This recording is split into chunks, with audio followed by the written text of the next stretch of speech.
how you know if you got it, go and get to win and not conquer. I had to go out and get it without a sponsor. Kept it real, never crooked, yeah, that's honor.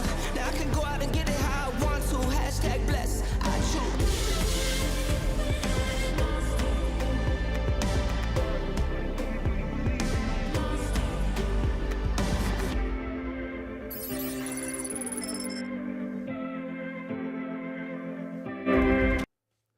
What is up, Rumble? What is up, YouTube? Welcome back to the Ryan Matta Show. I'm your host, Ryan Matta. Thank you so much for joining us on this beautiful Monday morning, and Bitcoin is on its way back to putting in new all-time highs. It is getting close, folks.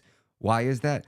Well, just maybe because BTC price reclaimed 70K as Coinbase. BTC's supplies hit all-time lows. We're going to get into that. We're going to talk about what else happened in crypto today. We are also going to swing over. We're going to talk about 3 reasons why Bitcoin moved up in price today. And last but not least, we're going to talk about navigating the post-Bitcoin halving, what to expect for Bitcoin's price and network security. So if you guys are just joining us, do us a huge favor. Please smash that like button. Please share this content, especially if you guys are over on Rumble. Help me boost this algorithm. Help me push this content out to the masses by making sure that that little green thumbs up button down there turns green. Rumble Rick, I see you over in the live chat. We got a bunch of people over on YouTube. If you guys are so inclined, please come over and join us. Peter Murphy, good to see you, my friend. Let's jump into these articles, then I'll jump back over here into the live chat in a second and catch up with y'all. Let's take a look at this first article I got over here on the screen. Let's talk about the supply shock over on Coinbase. So, you know, a lot of us think that there's a lot of shady stuff going on over at Coinbase, and I don't blame people for thinking that way. Give me 1 second. I got my stuff all over the place here. I need to get more organized. Oh, do you guys see Puff Daddy fled the country too? We can talk about that for a second. Puff Daddy's house just got raided, and his flight's en route to some third world country. So he's running from the popo. So Bitcoin price reclaims 70K as BTC Coinbase supply of Bitcoin hits a 9-year low. Bitcoin supply on cryptocurrency exchange Coinbase has reached a 9-year low as BTC accumulation resumes to push price back above 70K. Let's go. BTC at the time of today's show is $70,134, and it reclaimed the $70,000 mark on March 25th as BTC accumulation resumed, leading to a 9-year low in BTC supply on Coinbase's cryptocurrency exchange. Now, the BT supply on Coinbase hit a 9-year low. BTC reclaimed the $70,000 mark, and we got that over here on the screen as well, for the first time since March of 2015, according to CoinMarketCap data. Now, on the supply side, Bitcoin reserves on Coinbase reached a 9-year low, 344,856 BTC as of March 18th, showing that investors have resumed accumulating BTC off exchanges, which is huge. Take a look at this chart right here. That's exactly what we're looking at here. You can see, I believe that is the data that's being provided by Glassnode. The last time BTC reserves on Coinbase were at similar lows was in 2015, according to data provided by Glassnode. That's pretty huge. I don't know if you guys are as excited as I am, but you know, this is our last chance that our children have at freedom, and BlackRock wants your Bitcoin, and they're going to pay you $1 million for it. Why? Because they won't have a choice. That's how many inflows are going to be coming into BlackRock. So the total Bitcoin balance in accumulation addresses has also rebounded to over 3.2 million, nearing a record high according to Glassnode. In this case, accumulation addresses are those with over 10 BTC and no outgoing transactions or ties to centralized exchanges and mining farms. Further showcasing the growing accumulation pattern, Bitcoin inflows to accumulation addresses hit a new all-time high, 25,300 BTC on March of 2022, according to an X post by verified crypto quant author IT Tech. Now, this suggests that big investors are likely betting on more upside after the recent 15 to 20% drawback from the all-time high around 74,000. Now, you guys know, especially the people that were following me over on LFA TV, I kept screaming and screaming. I said, folks, Bitcoin only pulls back about 3 times a cycle, and it does between 20 and 30%. So anytime you see it even getting close to that 20% mark, you have no choice to go all in. And I said that around 39,000, and it barely touched that 20% mark. So the next cycle up, I said, listen, guys, the last time it only dipped down 20 or barely 20%. So if you guys have no BTC, this is your last opportunity. We might get one more flash crash at some point. I think we probably will in the next month or month and a half. There has to be a flush at some point, not in Bitcoin, but in traditional markets. And the question is, will that cause Bitcoin to go down, or is everybody going to flee to Bitcoin like normal? We'll have to see. Now, in total, Bitcoin reserves on exchange hit a 3-year low of 1.92 million BTC on March 25th, according to data by CryptoQuant. In other words, the price of Bitcoin may still have more room to run, with Bitcoin supply on exchanges at historic lows and demand for exchange-traded funds, ETFs, already attracting billions and billions of inflows. Let's see if we got that chart too. Yeah, we do have that chart as well. So you can see here, right here on the screen, these are the Bitcoin exchange reserves and all exchanges. So we can see the price up here, and we can see the amount of Bitcoin on these exchanges is drastically dropping. While that was April of 2021, there was 2.75 million BTC on all exchanges. And you can see the drastic change in price. It's kind of weird sometimes when price drops and the amount of Bitcoin on exchange drops. That's really weird. I wonder if that was right when FTX happened. It's pretty interesting. I'm looking forward to bringing a lot more educated people on the channel that can really, really dive deep into all these charts. So it's nice if you guys know any other Bitcoiners out there that would like to join us and come on the show for an interview, please invite them on. Now, this article does not contain investment advice. Okay, that's a wrap on that one. Let's jump into the next article we got up over here. Talk about what happened in crypto today. I wanted to get into this one as well. Yeah, here's what's happening in crypto today. Let's jump over to this one. So here's what happened in crypto today. Need to know what happened in crypto today? Well, here's the latest news and the daily trends impacting Bitcoin price, blockchain, DeFi, and NFT. The supply of Bitcoin on Coinbase plunged to a 9-year low, signaling an ongoing Coinbase supply, blah, blah, blah, blah, blah. Now, we have BitQuant says, if this pattern continues the same, it certainly looks like it will, or very similar. We'll find out soon. If Bitcoin experiences another leg down, then this pattern will be confirmed. And he's actually saying, trying to indicate a pullback down to 63,000. Didn't look like that's going to play out. That was last week. Now, despite excessive outflows from Grayscale Trust and other spot BTFs continue to exhibit strong demand. As Cointelegraph reported heavy accumulation from BlackRock ETFs, products could see the asset manager flip Grayscale in a matter of weeks. So that'd be huge. If BlackRock flips Grayscale, and I can't believe we talked about that on this morning show. What a disaster. Why would you ever let your company just get completely gutted because you want to rake people over the coals for a couple extra percent? Now, it doesn't sound like a good idea. Now, Binance executives reportedly escape detention as Nigeria files tax evasion charges. A Binance executive detained by Nigerian authorities had reportedly escaped detention using a fake passport, according to reports in local publications citing sources familiar with the matter. The news comes as other reports claim that Nigerian government has launched criminal proceedings against the exchange for tax evasion. According to local media, the charges were filed at a federal high court in Abu on Monday. Now, Nadeem Arnawal reportedly flew out of Abu on the Middle Eastern airline. However, it is unclear how he managed to board the international flight, as his British passport, with which he entered Nigeria, remains in the custody of the authorities. Now, Narwhal, if I'm saying that right, the regional manager of Binance in Africa, and Gambrian, a United States citizen who is the head of Binance's criminal investigation team, were taken into custody upon their arrival in Nigeria on February 26. Now, the Nigerian government has taken strict measures against individuals and organizations involved with terrorist financing and money laundering linked to the Binance crypto exchange. Get the fuck out of here with this shit. What a joke, man. What an absolute joke. Crock of shit. The US dollar is the most corrupt piece of terrorist funding, financing. Every single terrorist attack ever since the beginning of time has revolved around the US dollar.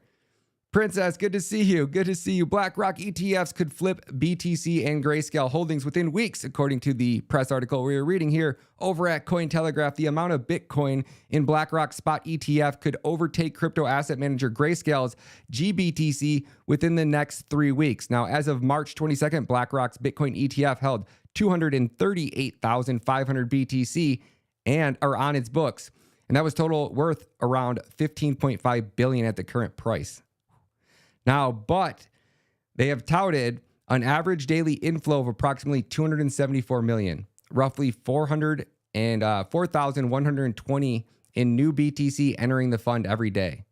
That's crazy. 4,000 BTC entering BlackRock's fund every single day. Paul Haynes, good to see you, my man. Good day. Craziness.com. It is craziness, is it not? Every one of these corrupt governments around the world is like shit. Shit. How the hell are we going to stop this thing? Because it got introduced in the system in a sly, roundabout way that no government or corrupt organization can stop. Now, Jeff Kendricks, if I'm saying that right, Kerdikis, I think is it how it's said. Imagine being Grayscale. He says you have $40 billion lead on what are soon to be the most successful ETFs in history, a $40 billion lead. Yet you set your fees too high, everybody rushes to exit, and then you do nothing and fumble the biggest opportunity your company has ever had. Incredible.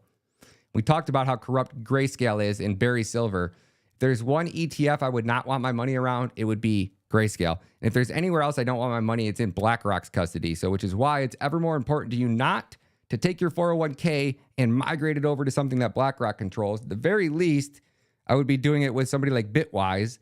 But on the other side of that, I would just be self-custodying my Bitcoin, because why are you going to give somebody else a fee to hold your wealth? We've done that for decades and generations. You got to get out of that slave mindset, folks. Now, assuming no drastic changes in the rate of inflows and outflows, BlackRock could overtake Grayscale in terms of total BTC held by April 11th. Now, I don't know anybody, not one person who put their money into BlackRock's ETF. Not one. Every single person I know. Does anybody in here put it in there? Peter Murphy, what about you, man? Mateus, good to see you. Riley, VIP 18. Remember during the Doge times? What a time to be alive, my friend. I do remember the Doge times. I do, my friend. Good to see you guys over here in the live chat. Come over and join us on Rumble. It's much more fun. It's much more free speech. We can get away with a lot more over here. Get away with. We can exercise our God-given rights over on Rumble, the free speech capital of America. It says, G. Clark says, Ryan, mine's all mixed up on PayPal. I need somebody to help. What do you got on PayPal, G. Clark? I would never trust PayPal. You know, PayPal is the one that can take up to $3,000 of your wealth if they decide that you put out misinformation. Remember when PayPal did that and they said they weren't going to do it? It was just a mistake. And then like 3 weeks later, they just did it. To make it make sense, folks. Let's keep rolling down this rabbit hole. We're almost done with this article. Then we'll get into three reasons why Bitcoin price ran up today. Oh, no, we did. We just finished that one. All right, cool. That was the end of that article. I know there's three of these. I thought I had a show tonight. So again, I was not prepared. So I came over here and I was like, oh man, we got a show tonight. Cool. Great. I'm going to do an awesome show. And then I jumped over here and I was like, okay, shoot. I don't have a guest scheduled tonight. I actually had somebody booked the interview that was supposed to book an LFA slot, and I didn't pay attention to it, and I didn't realize it. And I was like, "Oh, bro, shoot, you're not coming on here to talk about crypto. You're coming here to talk about politics. Let's do that." So we pre-recorded an interview right before this. They already taxed us $100 million over printer go burr. Oh, speaking of taxes, if you guys live in Canada, you guys ready to pay a rain tax? Like, you can't make this up, folks. Like, this is the demoralizing aspect of subverting your nation. So when you're wondering, like, what politician would ever suggest a rain tax? Well, politicians that's going to rig an election and get installed because you guys peasants don't vote anymore. That's what migrants are for. They're here to overthrow your government and take away your life, your house, your savings accounts. Bitcoin News tweets out, he says, New Toronto is considering a rain tax. Let that sink in, folks. A mother effing rain tax, charging people based on the amount of flat pavement on their property. And listen to these freaking morons in the mainstream media. Just watch these peasants, these pathetic low IQ lunatics, the absolute lowest IQ people in the entire world. How could you ever go into your job and smile and actually entertain this type of insanity? You would have to pay me $1 billion. Oops. Just kidding. Just kidding. Where'd the rain tax go? I just had it here. What did I do with that? I just moved it around. Sorry about that. I was all excited to share that one with you. Oh, yeah, there it is. Rain tax. Tammy and Sid here with you. Mayor Shaw under the weather. Mayor, get better soon. Now, Toronto is considering, this is starting to catch. There it is. Thanks, Kim. Quick trigger, Kim. Thank you. Is there a rain tax coming to the city of Toronto? That's what's now running on social media. It's not official, but officials are looking at it. Here are the details. It's called the stormwater charge. The government pays my salary, and I'm going to read off this teleprompter like a good little obedient slave. The more rain runoff will happen, the more you might get taxed. And other municipalities around the province do have this, not necessarily in Toronto. It's in an effort to help improve the city's aging water system. As the city grows, the stormwater system becomes strained, which could lead to flooding and basements being overrun and water pollution, things you don't want. Consultations and public meetings will be held next month regarding the rain tax, discussing the following: a stormwater charge for all property taxes, a stormwater charge credit program for large properties, an administrative water charge referred to as a water service charge. Is this normal stuff to talk about from a municipality standpoint, Tam, or should people be freaking out a little bit? No, I think it's normal just based on the fact that you said in Mississauga, which neighbors Toronto, and in many other municipalities, it is something that is happening right now. Toronto does need that revenue, and I know that Torontonians don't necessarily have the money to pay more at this point, but our infrastructure is aging quite a bit. We have water mains that haven't seen construction or the light of day for like 180 years. It's really bad. So things that need to be done, they need to be done, and they got to be paid for. So I know it's more. Hopefully, it's something where what a the city can freaking work slave on a number that isn't too disturbing to homeowners. Yes. Yeah. And hopefully the city's hoping that the anger towards the gardener will be distracting enough where people don't notice the rain tax. Where people don't notice the rain tax. You see those good obedient little slaves? That's state-funded media at its finest. These peasants are going to try to convince you and brainwash you and indoctrinate you into convincing you that you should be paying a rain tax. You peasants, you slaves out there, give big government. They need more of your money.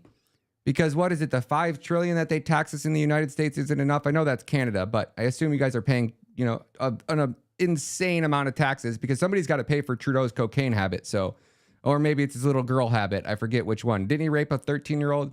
Yeah, that's Trudeau. So yeah. You peasants, you got to pay your rain taxes because, you know, Trudeau probably wants to have some more cocaine parties on his private jet with underage girls. But, you know, maybe it's just P. Diddy. Maybe Trudeau got P. Diddy out of the United States. Maybe that's why his flight's on a flight out, his planes en route to some third world country. Let me pull up that article really quick as we get ourselves demonetized and deplatformed from YouTube. Those racist commie bastards over there, fuck them. Check this one out. Breaking: private jet owner owned by Sean P. Diddy Combs has left the United States. Combs' residents were raided by DHS in connection with a sex trafficking investigation. The flight path of the plane appears to be headed towards Cape Verde. Cape Verde has a no extradition treaty with the United States of America. Well. Looks like Epstein was a little bit too messy of a job to clean up, so they had to make sure that they got this man out of America. And when we talk about their government, let me just show you guys. This is a great video over by Radar. It says, new, Biden just signed $1.2 trillion spending bill. Here's what $1 trillion in cash would look like, folks. Let me restart this one too, because it's going to clip it where it left off. 110,000, 1 million.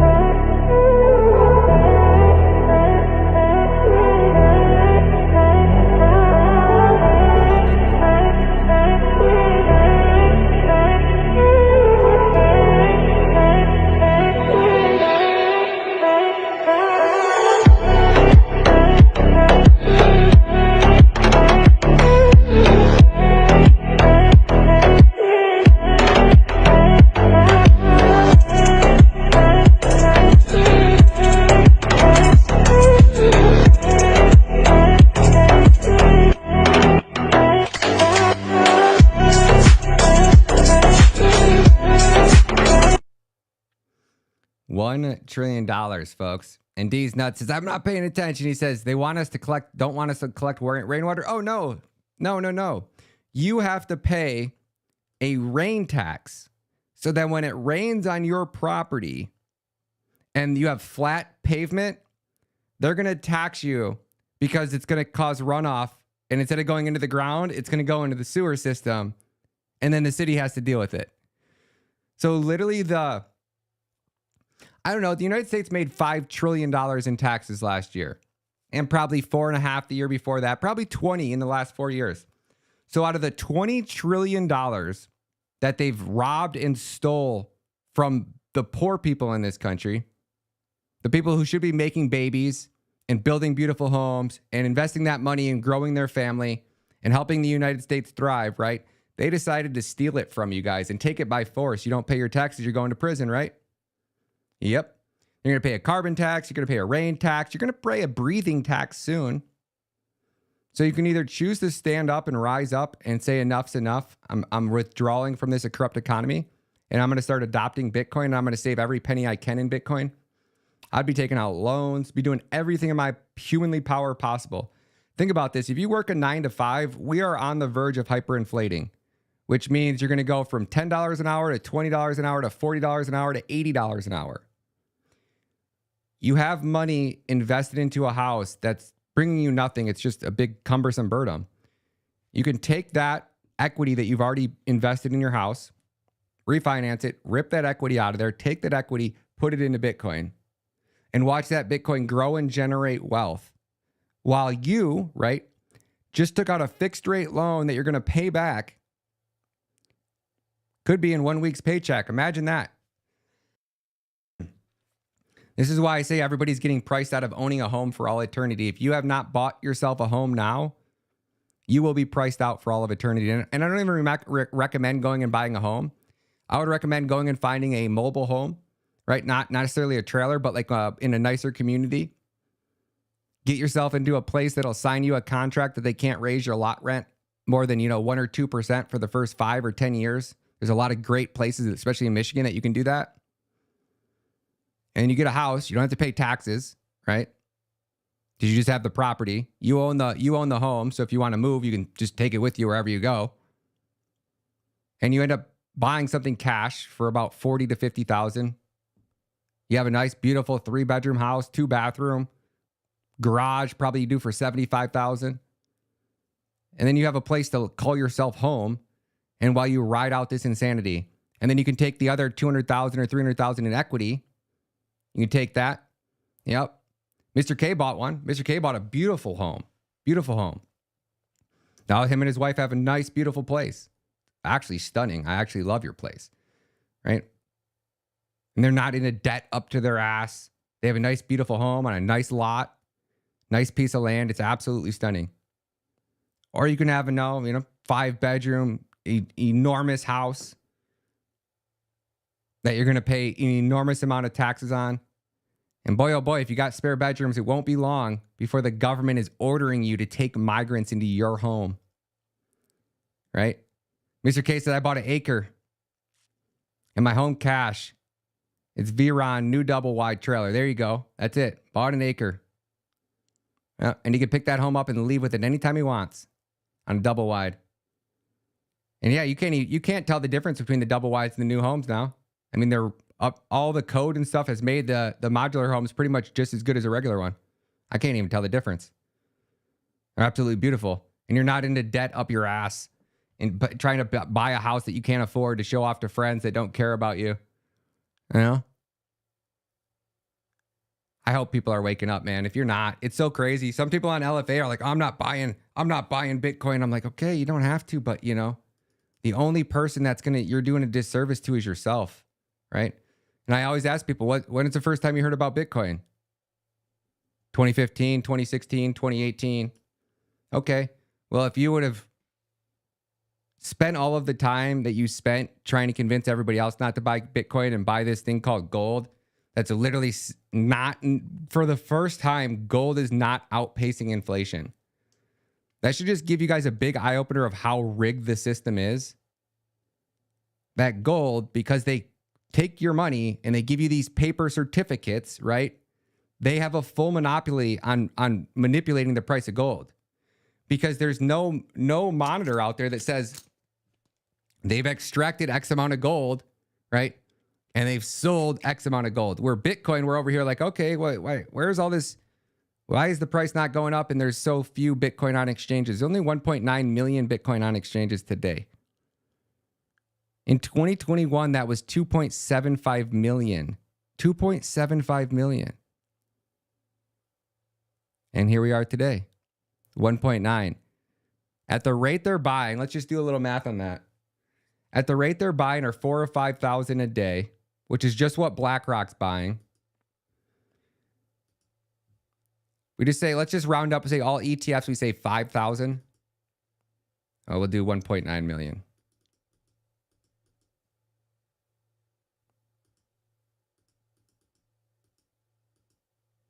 $380 days. So if there's just demand for the next 380 days for 5,000 Bitcoin per day, right? In 380 days, there is 0 Bitcoin on exchanges. I personally think there's a massive suppression of price.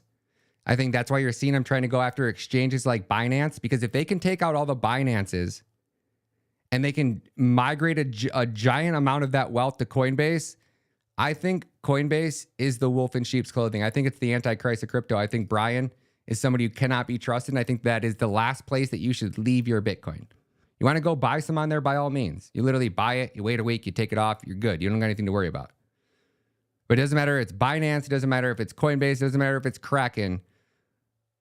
We are about to strip this power away from the most corrupt government, not just the American government, all governments. They're all rotten, they're all corrupt, right? This is your chance to literally take your wealth back in a sly, roundabout way that nobody can stop from you. Is that Naomi? Am I saying that right? Naomi? Is that Princess Naomi? Am I saying that right? I want to make sure I get that one right. You know, oh, we got jams. Let's throw some music on here. What am I doing? I always forget to turn the music on when we come on these shows. I'm so used to doing my shows on LFA. We don't have music. Now we got jams, folks. Now we got jams. There it is, baby. We got it. We got it. Oh, that's why I don't put jams in, because I wanted to get to a few articles for you guys too. Let me do this next article and then we'll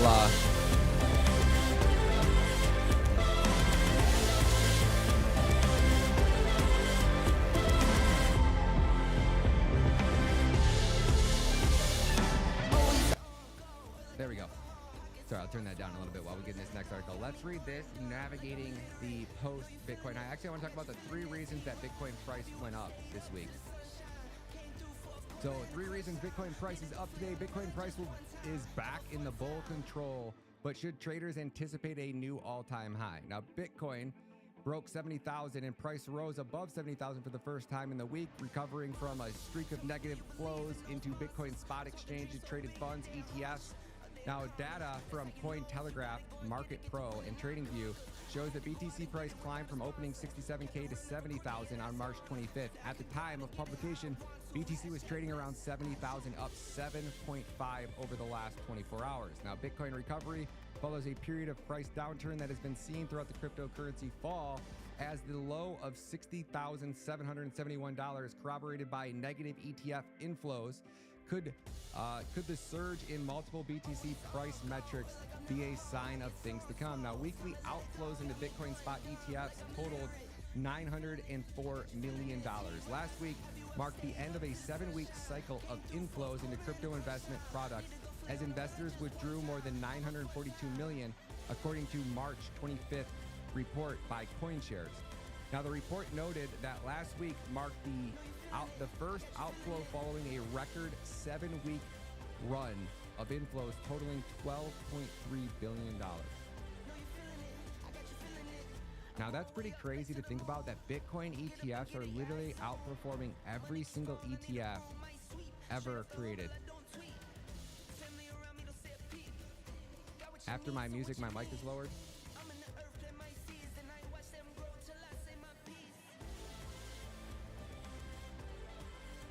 How about that? There we go. Thank you.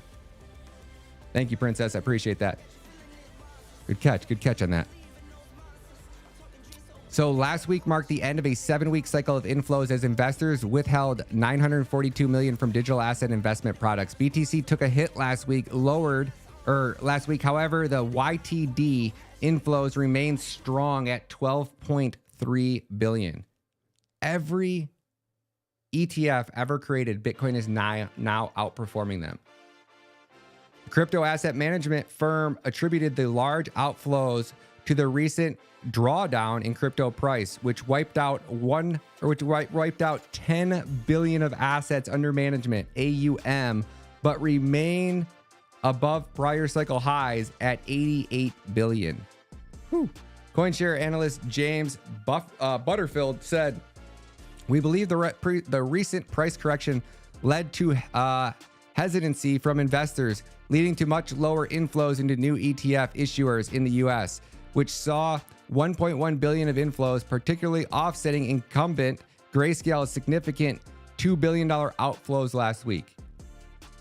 It's almost like Grayscale and those sick, perverted freaks over there want to destroy crypto and Bitcoin, and they're doing everything in their power to make it look like they need a reason to sell off all their Bitcoin. Could you imagine if Grayscale was like, "Nope, we're going to keep 0% fees and that's it. We're going to drop our fees to zero. We have a $40 billion lead on ETFs. They would have been the number one ETF. There would have been no selling downside pressure. And boy, oh boy, how much do you think Barry Silver got paid by BlackRock to sell off his BTC and destroy his company? Billion? Maybe BlackRock bailed them out of their $3 billion hole they had in their balance sheet? Or maybe good old Jerome Powell just printed some more money for them. Times are getting weird out there, folks. You can't really tell. Now, the poor sentiment mostly focused on Bitcoin, which accounted for 96% of the flows, totaling 904 million, while short Bitcoin also saw minor outflows, totaling 3.7 million. Actually, I can throw this up on the screen for you guys to take a look at. So flows by asset: Bitcoin 904, Ethereum 32, multi-asset, not sure what that is, Solana, Binance, Litecoin, short Bitcoin -3, MTD flows, YTD flows. It's crazy. Crazy. Now, Bloomberg analyst Jeff Seifert said that the large outflows witnessed by spot Bitcoin ETFs last week were probably driven by bankrupt lender Genesis selling their Grayscale shares. And we talked about that this morning. Kentucky Derby updated for the Bitcoin ETFs last week was negative 888 million for the group. Outflows were likely related to bankruptcy. They were mostly Gemini and Genesis selling, expecting that to slow over the next week. They had a total of 3.9 billion of GBTC to sell. How is Barry Silver still in business?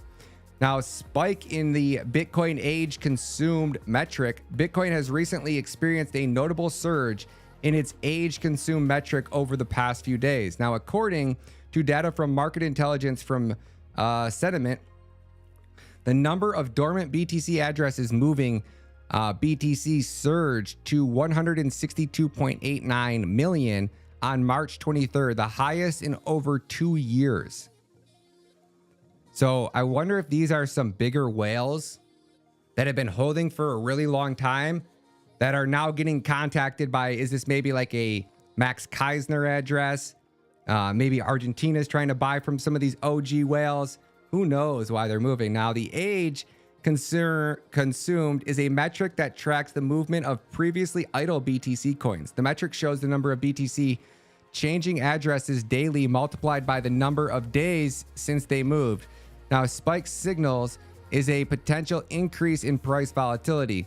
The spike in age consumed suggests that previously dormant addresses holding Bitcoin are now re-entering circulation, indicating a rise in network activity that was evidenced by a surge in transaction volume as shown in the chart below. And you can see these spikes. It looks like we had one on February 24th. February 27th, the 17th, another one on the 30th of January. Another big one on the 12th of January. Pretty interesting. Now, as Bitcoin age consumed metric grows, transaction volume increases, a precursor to potential price jumps in the BTC price.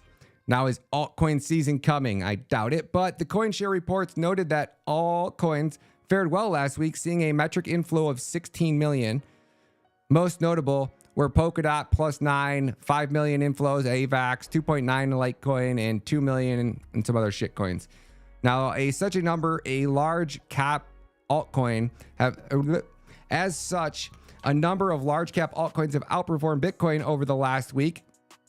They were led by BNB chains, BNB, Doge, and Toncoin, TON, which had produced 7%, 20%, and 46% gains in the last 7 days, according to data from CoinMarketCap.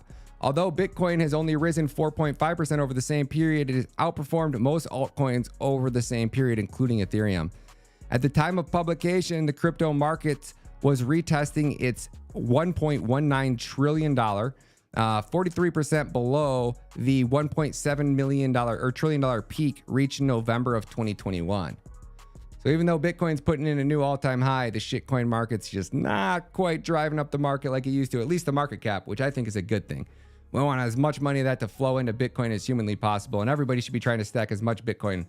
Like, quit buying all these shitcoins and just put as much money as you can into Bitcoin. You know what's crazy is Bitcoin will go from, I think it's going to go to 150 next. I think we're going to make such leaps and bounds.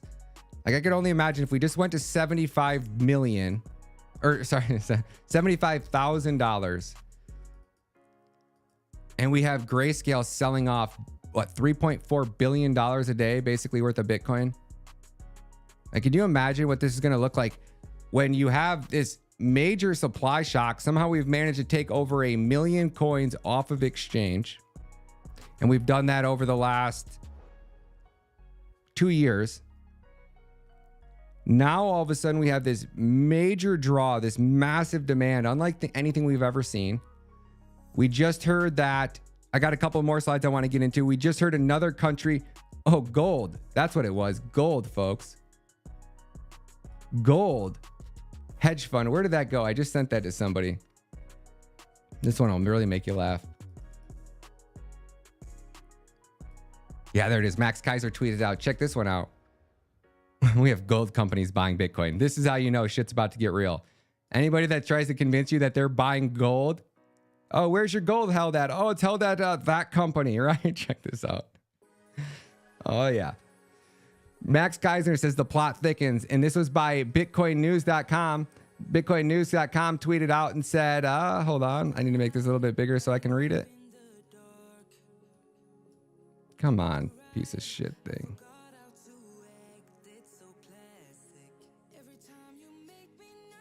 Sorry, I'm trying to make like my screen bigger, but there's like a little, like you have to move the mouse at just the right time. There it is. All right, so check this out. The plot thickens, says Matt Keisner. Bitcoin News tweets out, South America gold and precious metal producer Nalam Resources announced that it plans to purchase 24,800 Bitcoin, approximately 1.7 billion. Nalam Resources enters letter of intent to acquire 24,800 BTC.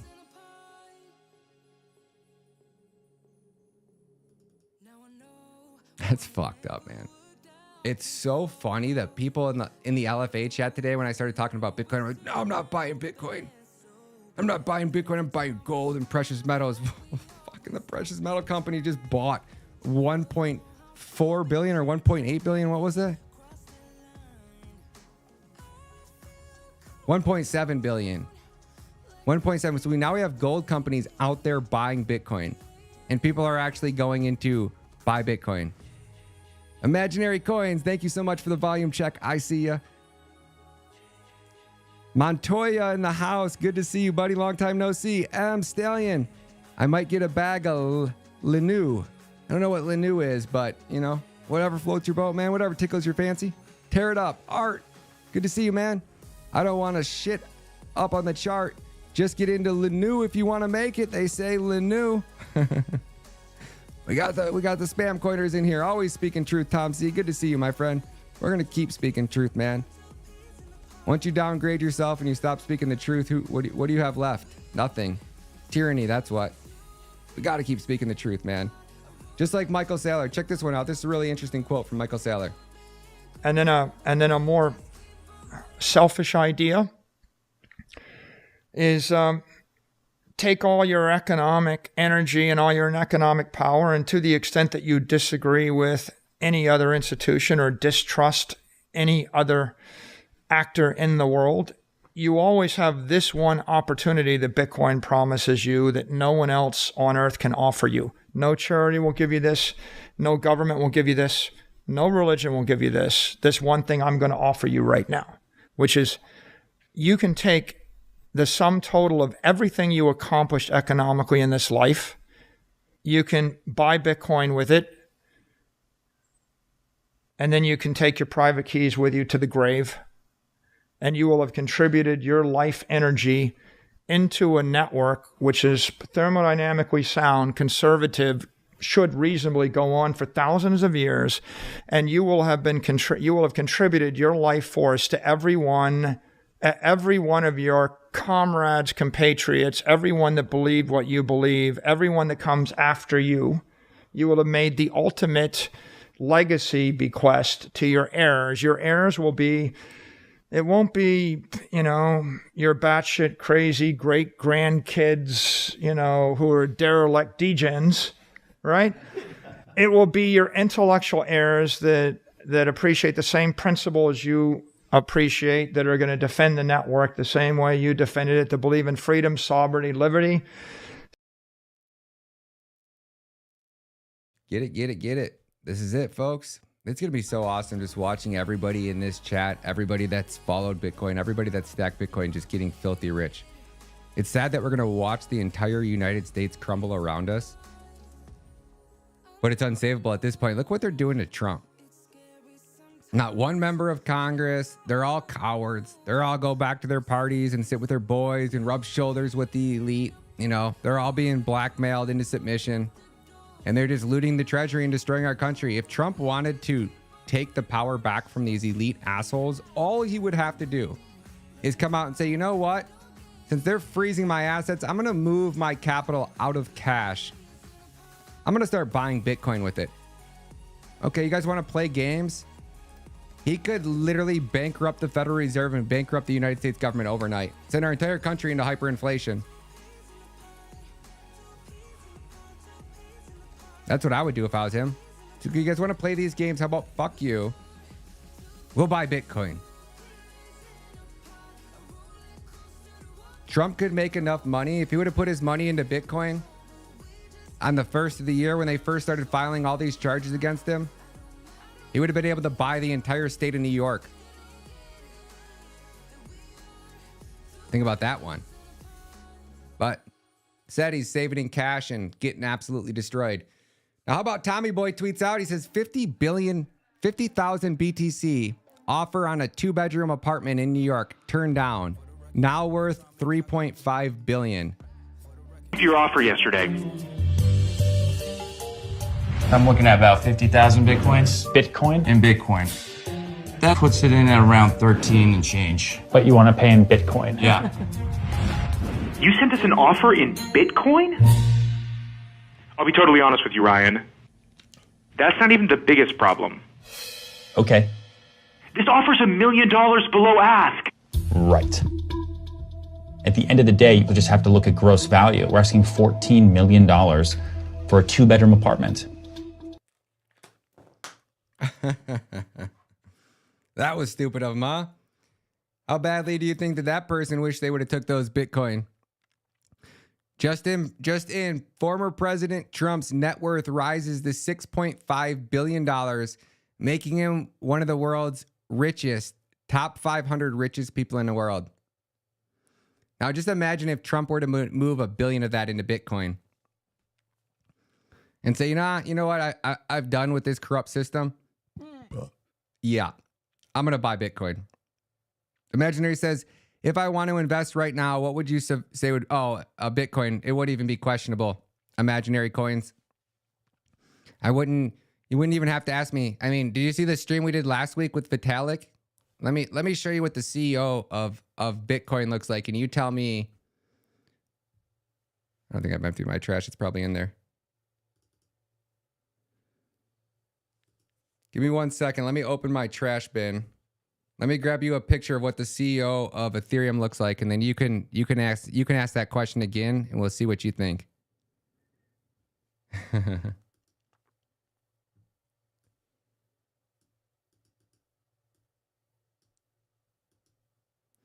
Okay, so that's the CEO of Ethereum.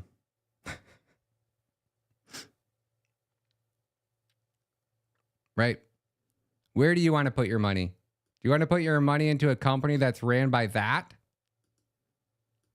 Or do you want to put your money into a company that has no CEO, never will have a CEO, never can have a CEO, and has a finite supply? Ethereum prints coins constantly.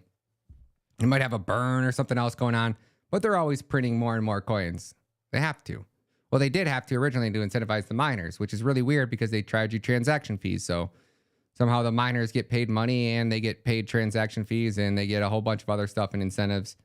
Now we just have validators, which means that all the rich people, like that dude in the cat purse, right? That dude has giant validators running, and his validators make him more Ethereum every day. He doesn't have to spend any electricity. He just takes this giant bag of Ethereum that was printed out of thin air and given to him when they launched the coin. And yeah, that's it. So that's why I would never buy Ethereum. And Ethereum's smart contract coding language is called Solidity. Solidity is probably one of the most trash coding languages ever created, in my personal opinion, when it comes to security. And you're talking about wanting to build what they call decentralized applications on top of Ethereum, which nothing's really decentralized. They're all centralized.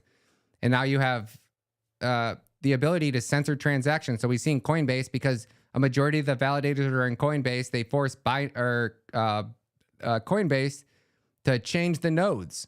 So the nodes would no longer process transactions coming from Tornado Cash.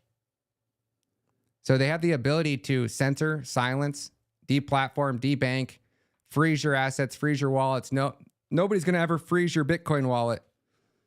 But, you know, you talk about Vitalik's man purse over here, you might end up with some Ethereum missing out of your wallet tomorrow. Not really, but theory they could.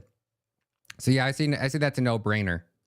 Doesn't mean that you're not going to make more money in Ethereum, right? But you would never catch me choosing to put my money into Ethereum over Bitcoin ever. Ethereum just has a bigger market. There's more, I guess, of a short-term demand for Ethereum right now because all these shitcoin projects and NFTs and everything utilizes it, on top of the insane amount of people that have had bots running, trading Ethereum for years, and that will continue to run and trade Ethereum for years, so that no matter where price really goes, there's always going to be that volume there because there's so many people trading it. Same thing why you see XRP hanging around the prices it hangs around at, and XRP and all these other garbage coins out there, when really you should just be trying to make Bitcoin, you know, as big of a percentage of your portfolio as humanly possible. No, never buy on PayPal. So that's the thing is, you're new to crypto, I assume, because you're asking. So PayPal is just like keeping your dollars in a bank account. You know, I would say buying Bitcoin on PayPal would be equivalent to putting your fiat dollars in something like Silvergate Bank right now. At the very least, go on Coinbase. If you go down in the description of this video, is Project Moongold. Josh, long time no see, homie. Good to see you, man. Man, I was just talking about you the other day. If you go down in the description, I just made a video for you guys like 2 days ago. How to buy Bitcoin on Coinbase from your bank account. And then at least it's on a crypto exchange. When you get enough of it, you should move it off of Coinbase and keep it in a wallet that you own. I'll make a video for that probably in the next day or so. Josh, shoot me a text, man. Long time no see, buddy. Good to see you, bro. It's been a long time. Hopefully you're doing good, man. Project Moongold, man. I haven't seen you in a minute. Yeah, so hit me up on X, man. Hit me up on my new X. I got a new one. I'm in timeout on my old one. So the new one is shots by Matta _. So that's going to be my one that's just strictly crypto. So if you guys aren't already following me over there, I think it says Ryan Matta Investing on the top of it. But if you swing over to my profile here, yeah, this is it right here. Shoot me a DM on this one, Josh. That way I can respond back to it. So it's shots by Matta _ at the end of it. The hacker still has my old one. I still haven't been able to get that one back. So maybe, just maybe, I'll get that one back. But for now, we're back over here. We're up and running on a second Twitter. Shoot me a DM over there, Josh. I'd love to get you on the show, man. Mr. K, what's up, brother? Would probably break if I touch him or her. Yeah, he would, Rick. He really would, dude. Weird people out there, man. Weird ass people. I had one more clip I wanted to show you guys. Maybe that was it. Maybe that was it for the show today. Maybe that was it. Rumble Rick says, Ryan, you forgot to... You figured it out. Vitalik is a Tim Pool bottom. No doubt, Rick. I was actually thinking that he's a bottom for sure. That cat purse says a lot about him, man. Yeah, man, what is wrong with our society? The dude with the cat purse has a net wealth of some $1 billion. That's bizarre. That is absolutely insane. But, you know, I guess Ethereum did pave the way for a lot. But yeah, if you swing over to my Twitter, actually, pinned at the top of my profile is that link. It'll teach you how to buy Bitcoin on Coinbase with direct deposit right from your bank account. Very similar to PayPal, but on Coinbase, the crypto is yours. I don't know on PayPal if you can actually take the Bitcoin and send it to a wallet that you own. Rumble Rick told me to donate. Princess, I see you. Thank you so much. Greatly, greatly appreciated, folks. God bless you guys. Much, much appreciated. This summer is going to be wild. I'm going to try to keep up with as many streams as I can this summer. Hopefully, I'll have a lot more people to interview. So again, please share the word. If you guys anybody that's new to crypto or anybody that's been in the crypto space for a very, very long time and would like to come over here and jump on the show for a live stream, I'm trying to interview as many people as I can from the Bitcoin space. The more connections you make, the more people that you know, the more insight you almost get in the market. It's like I remember last bull run, we had so many people in our community, especially our Telegram, that I didn't really ever have to pay attention, especially Kadena, because I was so big into the Kadena ecosystem that anytime Kadena did anything, anytime a project launched, I knew about it. And that's still kind of my strategy. But I think that the Bitcoin ecosystem is going to be really good. We do the Kadena Roundtable on Thursday night. So if you guys want to learn more about the most advanced smart contract blockchain company in the world, Kadena is definitely it times 100,000. So I love learning about the tech. If you guys got any devs, we can jump over here and take a look at the charts for a second too. Throw back on the jams. There we go. This is the, I threw the old jams back on here from back in the day when we used to do coin calls. I had some of Blue's old jams on here. Yeah, I think this is one of the old ones. Yep. You guys got any coins? Throw them in the live chat. I'll pull up YouTube as well. If you guys want to drop those coins in the chat as well, I'll take a look over here. There you go, Josh. Yeah, again, give me a call, man. You want to come on right now? What time is it? 10 o'clock? Yeah, I can stick around for another few minutes. You want to jump on right now? I'd rather set up an interview and bring you back on for an interview. But you want to jump on right now and shoot the shit? Let me know. I can bring you right on. I'll send you a link if you want to jump on here. Shoot me a DM over on X. So let's throw up some indicators on the screen. Where are you feeling like the market's going, Josh? You think we're going up? Think we're going down? You still trading? Man, I got so many questions, man. So many questions. So taking a look at Kadena as far as a bearish/bullish indicator, it looks like on the 1 day time frame. Let's jump on a 4-hour time frame.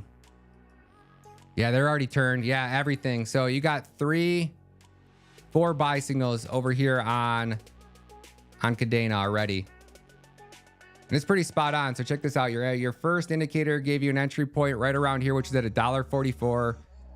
This indicator is $1.44 as well. Looks like you got your cross. No cross, but you got your cloud started to print over here. So it seemed like your market was turning bullish. You're back above the 20, back above the 50, almost back above the 200. Steve D says Bitcoin 170K this cycle. I like the way you think, man. I've been stacking so much Bitcoin. It's all I buy right now. It's just Bitcoin, Bitcoin, Bitcoin, Bitcoin. Bitcoin and more Bitcoin. Bitcoin, we're getting buy signals over here at 64,000, another buy signal over here at about 62,000, another buy signal here at 63,000. All signs are pulling to bullish on Bitcoin. Big time. 1.6618. Steve says he's got the fib at a 1.618. Let's throw the fib up on the daily for my man Steve over here and pull it up on the chart. I assume Steve's talking about the macro leg on this setup. Let's turn off some of this nonsense up here. Turn off some of our weighted moving averages and pull out the fib and see what Steve is seeing up here. So Steve, you pulling it down to the 22K, or you're probably pulling it all the way down to the 16K bottom there, if I had to take a guess. And that leg I'm seeing on the 0.618, oh, unless you're going to the whole cycle of it. You're going back down to the previous cycle, which, yeah, I could see that. Let's do that up. Let's throw it on the weekly. So I got 110 on this next leg up at the 0.618. But if you're going off the weekly chart,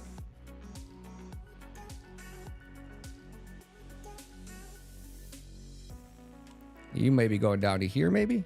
Now that still only puts me at a 20. Where are you getting the 174? I want to know. I want this indicator. Or. Hold on. We can do this out. So we come back down here to the 0.618, which I don't think we're going to. And we pull up again. Next leg up runs up here to 110. Fib that one out. Come all the way back down here. We complete that leg set. The next one puts us up at 150, 140. Pull that fib retracer down back here. That puts us up where around 180. What you thinking, Steve? Kevin, my man, good to see you, brother. Good to see you.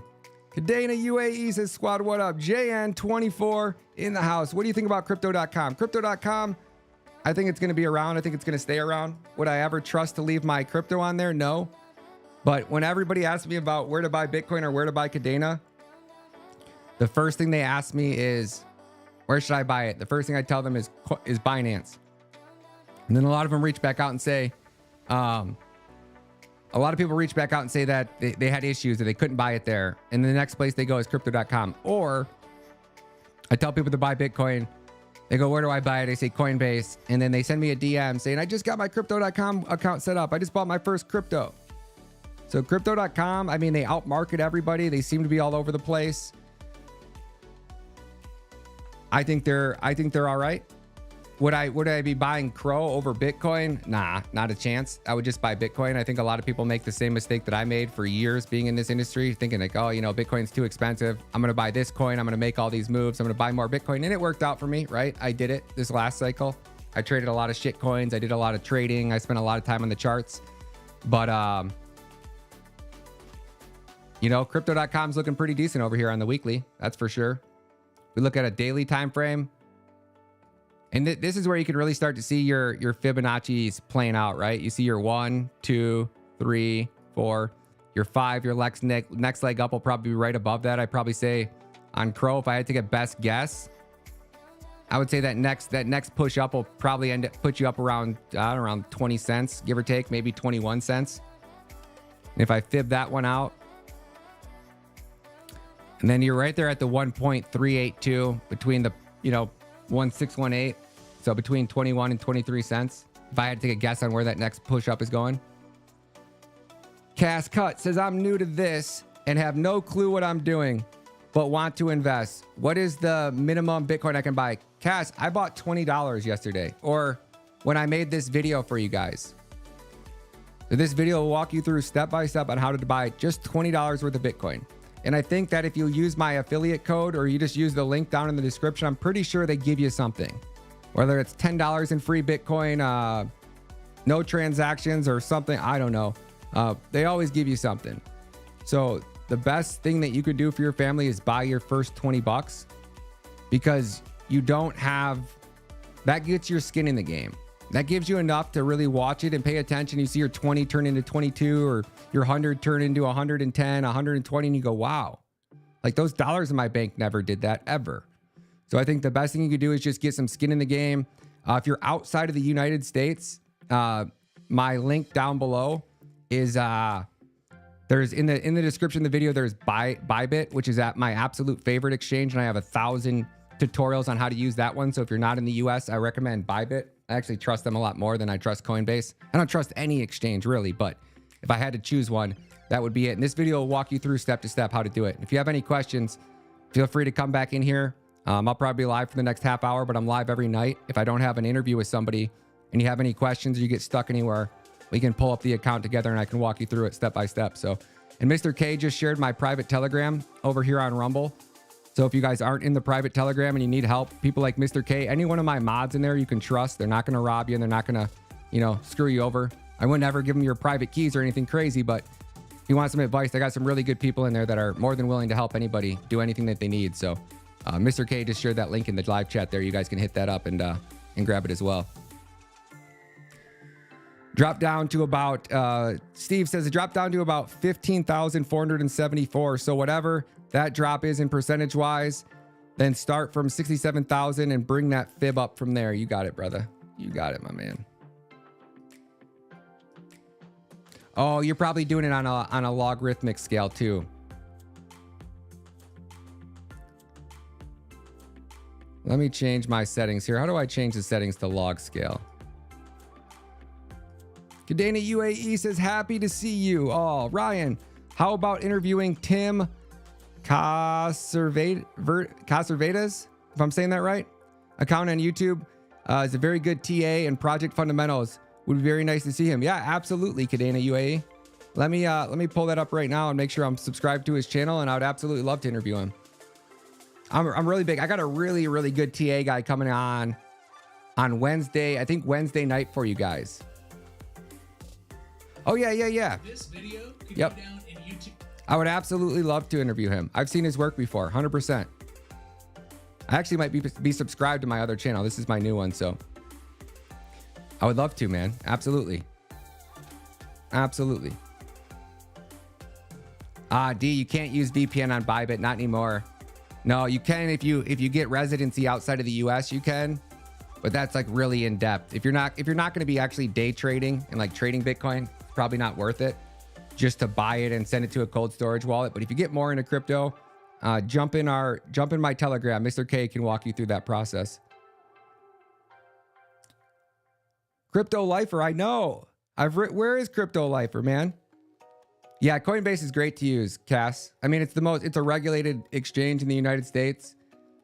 You know, like I said, I wouldn't trust it to keep my crypto on there for very long periods of time, you know, especially the state that our country is going towards. And if you ever see them ever say anything about like trying to put out a law, like negative Bitcoin laws, you really want to make sure that's when you get your crypto off that exchange. So how do I put my chart on log? There used to be like a little button over here that you just pressed and it turns you from regular to log scale. And I'm not seeing it anymore. There it is.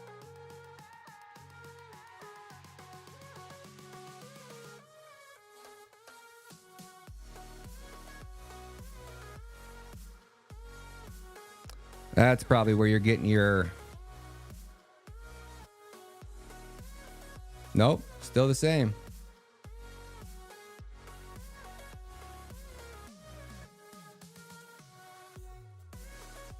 Oh, no, yeah, I see where you got it there. Yep, okay.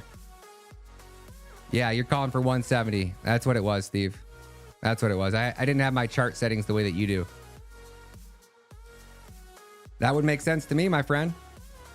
But where's the pullback going to be at in that? I don't know if we're getting one, but I always feel like that. And I feel like we're at that point where everything's so good and Bitcoin looks like it's going up and everybody's running to FOMO into it right before the next big pullback.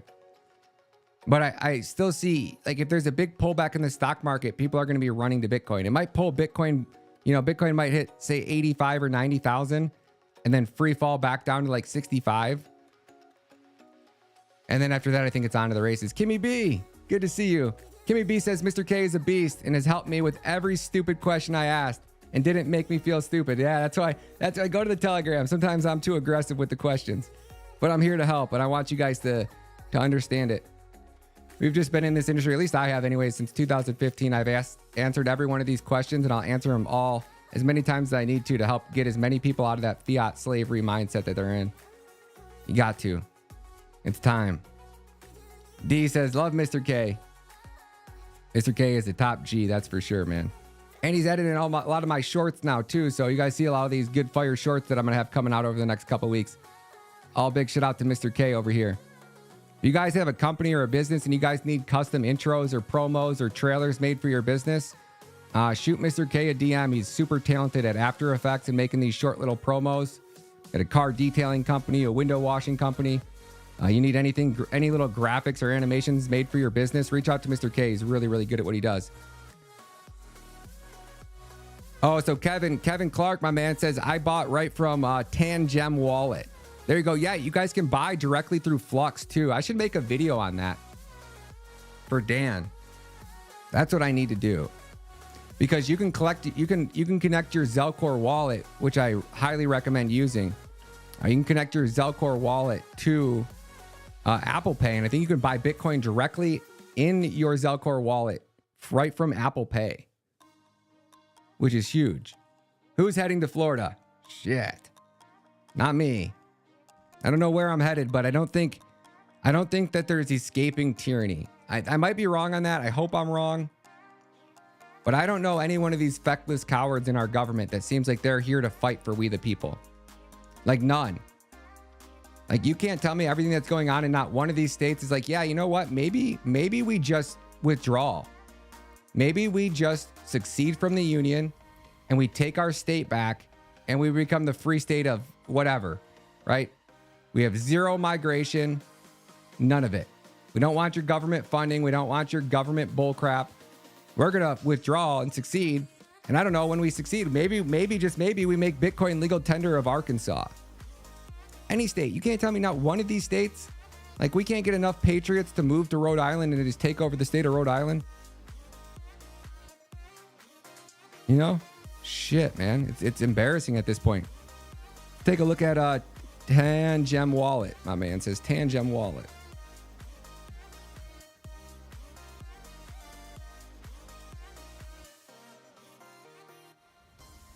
Tangem your wallet, slim as a bank card, secure as a bank vault, store, buy, earn, transfer, and swap thousands of coins and tokens.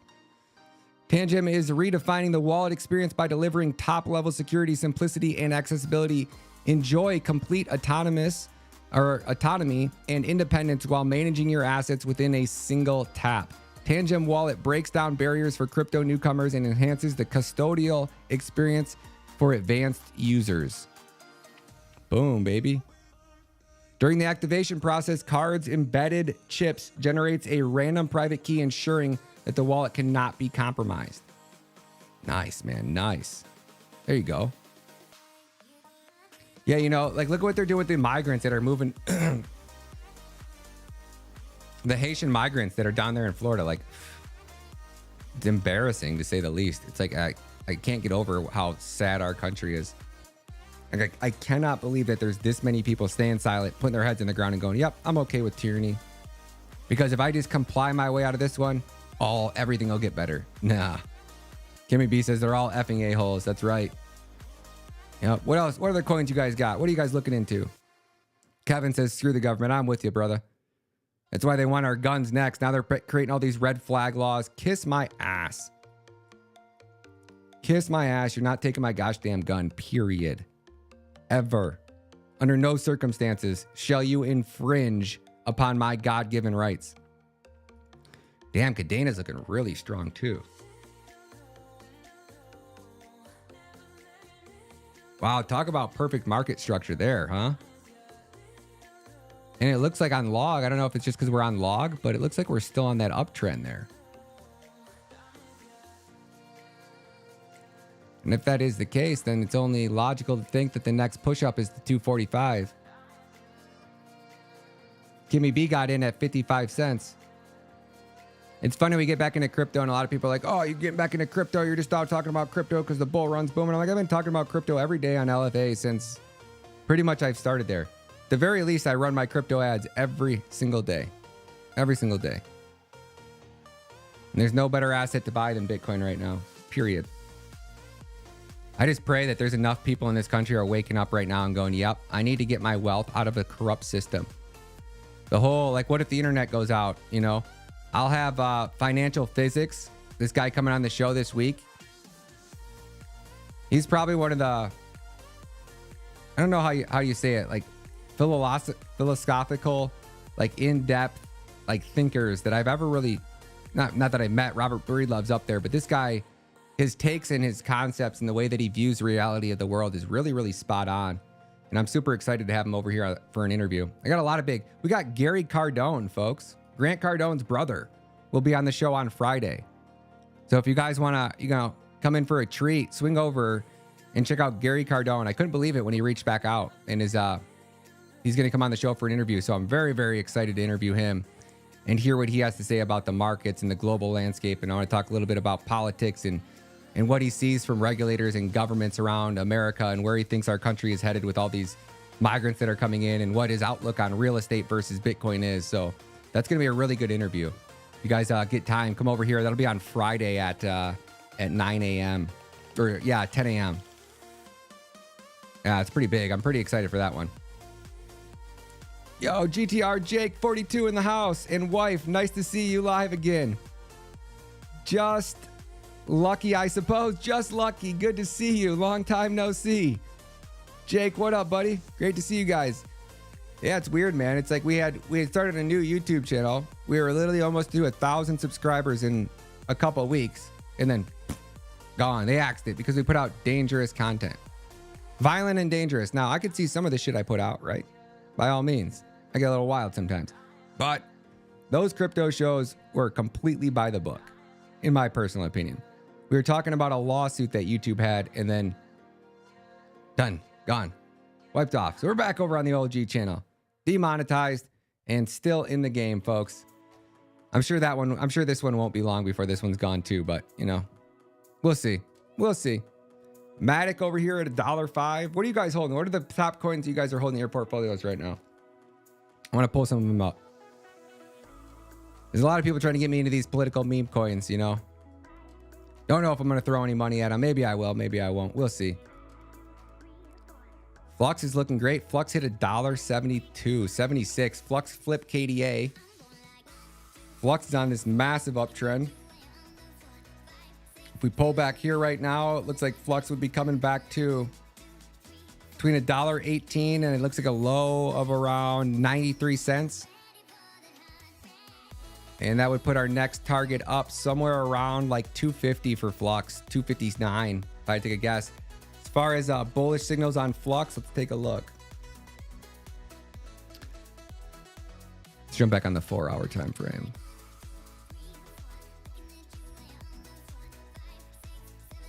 Oh man, I didn't want to do that. Can I undo that? Oh, I can undo that. Yes. There we go. So Flux is looking really bullish. Now let's turn on our moving cloud as well. Damn, Flux is back above. Flux never went below the 200-day moving average on the 4-hour. We bounced off it. So you're getting your crossover here too on your oscillator as well. So you got 1, 2. You got 2. It looks like you're going to have 3, if not 4 buy signals on Flux in a very short period of time. I have a feeling that Flux is about to rip again. At least it looks like it according to the indicators. How do I copy that Telegram from the live chat? Mr. K, can you put that in the comments down below? In the main comments? I don't know if it'll let you. Put it in. I don't know how anybody can copy it. You can only do it on the desktop, I think. Yeah, I can do it on the desktop. You just can't do it on a cell phone. But if they put it down in the main comments below, you might be able to grab it later. Or you can manually type it, which I can read it off to you if you'd want. And then you can go back and watch this.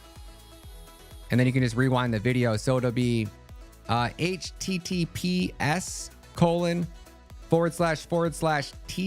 period M as in Mary, E as in Edward, /+, Q as in quail, 0, 1, Q as in quail. Those are 2 capital Q's, by the way.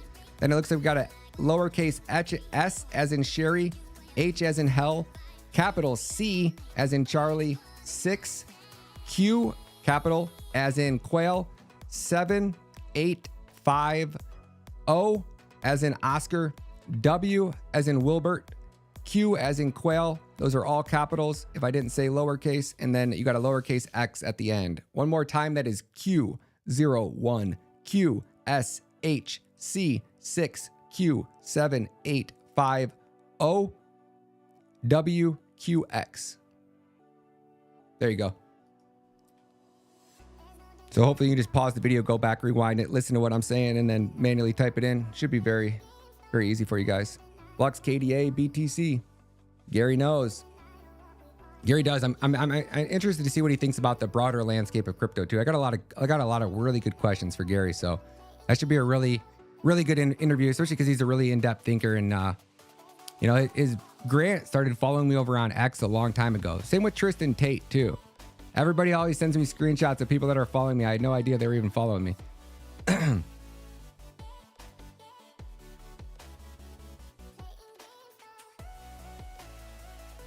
Yeah, make sure you turn on the live chat over there on YouTube as well to see those live chats come through. Oh, it looks like we got people commenting over from X too. I forget that we're streaming on X. Good to see you guys, man.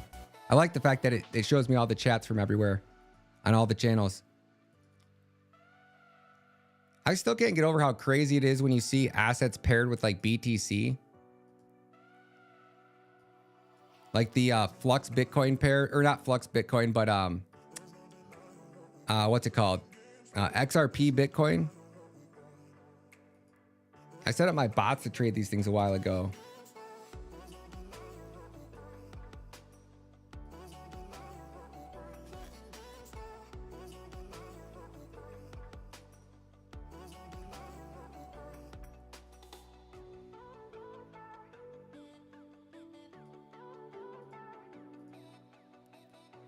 And you can see that, like, even though XRP is going up, Bitcoin's going up so much more than that.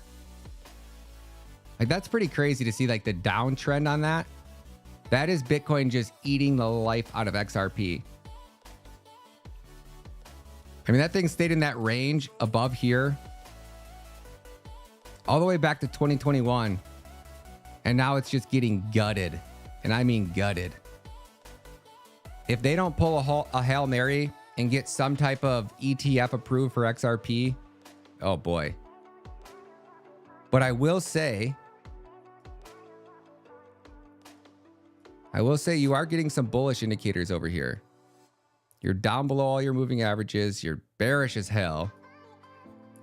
But it does look like you're running out of steam on the daily. It does look like that's about to flip over here on the daily, but I could be wrong. KDA BTC is the same way as well. Where do you got that pair at? That's what I wish I could trade so freaking bad. If I could trade BTC KDA, oh man, I'd be in heaven.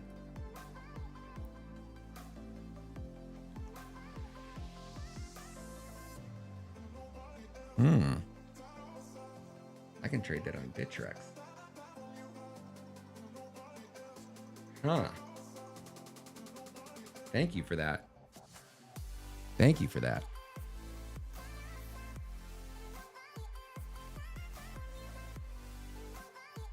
Yeah, KDA is not getting wrecked as bad right here in the most recent anyways, because KDA's ran up from 40 cents to whatever, but here's it previously, right?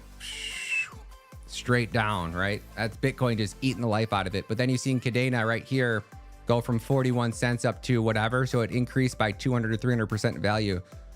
That would really be Yo, Big Josh, good to see you, man. Have you researched Pyth yet? Competing with Chainlink, but in the Solana ecosystem primarily. Pyth has a ton of partnerships already. No, I have not, but I can for you, man. I very well can. I mean, I pulled it up here last time, but no, I'm not really personally buying anything really. I mean, I looked at it last time. Like, I've been in these in 3 times, you know, and I've always dedicated so much of my time to, you know, trying to find that next gem or trying to find the next coin that's pumping and throwing $1,000 here and $1,000 there. And I'm always so all over the place. And I always felt like I've lacked the knowledge about Bitcoin and the true understanding to really be able to communicate with pretty much anybody, no matter how experienced they are about Bitcoin. And last bull run, I did it with Cadena, right? And we watched and consumed every single piece of content ever created by the Cadena team, every audio, every podcast, we were even reading the dev articles like Chainlink, white papers, and, going through all the documentation, trying to teach myself how to code in the coding language. And it just got to, and I got so educated. I felt like I did about Cadena that I was really knowledgeable about it. I felt like I knew that blockchain inside and out, everybody from the team. And like to the point really where we just knew that price wasn't going up, right? Like we didn't really have to wait for the team to tell us. We didn't have to wait for any exciting announcements. We were just looking at what they had done and what needed to be done to sustain a bear market and thrive through a bear market, and nothing was in play. So it was really weird that I just felt like I wasted so much time. Not wasted. I would do it all over again, right? But the Bitcoin's really thriving, and I'm watching this almost like secular economy be built around Bitcoin. And I don't think I understood how important Bitcoin was to the freedom of our children and our children's future. So where now I'm like, okay, I need to make Bitcoin a top priority. And it's so hard for me to educate people about getting into crypto. And, the whole Cadena thing is so complex, and I'm not the only one out there putting out in-depth whiteboard tutorials on Cadena and that stuff. There's just not really much of it out there. So it's easy for me to get somebody's feet wet in Bitcoin and say, here you go. I'm not trying to make you a millionaire. I'm just trying to protect your wealth and make sure that your children know what freedom feels like. So understand Bitcoin, put in your 120 hours, and then inherently in that process, they're going to be degenerates like we all were. And they're going to go and buy whatever shitcoin they can get their hands on. But, I think making a priority of Bitcoin, and I want to understand Bitcoin. I really want to, fight for Bitcoin, because without Bitcoin, all this goes away. They could easily gut every other blockchain in this industry and collapse them overnight. And you'd have a few man purses walking around there that were upset. But, Bitcoin's so much more, and it represents freedom. Robert Breedlove said it really well in this tweet. I want to pull this one up for you guys.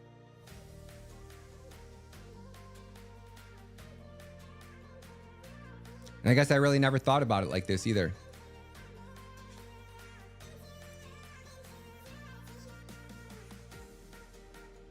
So this tweet says, "May Christ forgive all of us, current, former, and future former fiat chasers who pursued a spot at the table he would have flipped." Right?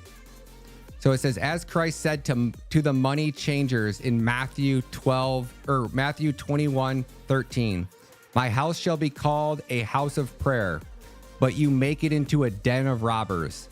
The money changers rob the people by corrupting the weight and the measures, thereby inflating the prices they paid. And he says, Christ is king and condemn the corruption of money. Since Bitcoin is incorruptible money, surely Christ the king would approve. And I guess I never really thought about it like that. I go, wow. I sent it to Jeremy over on LFA. He's like my spiritual advisor. I said, what do you think about this? And Jeremy goes, let me tell you what Jeremy said.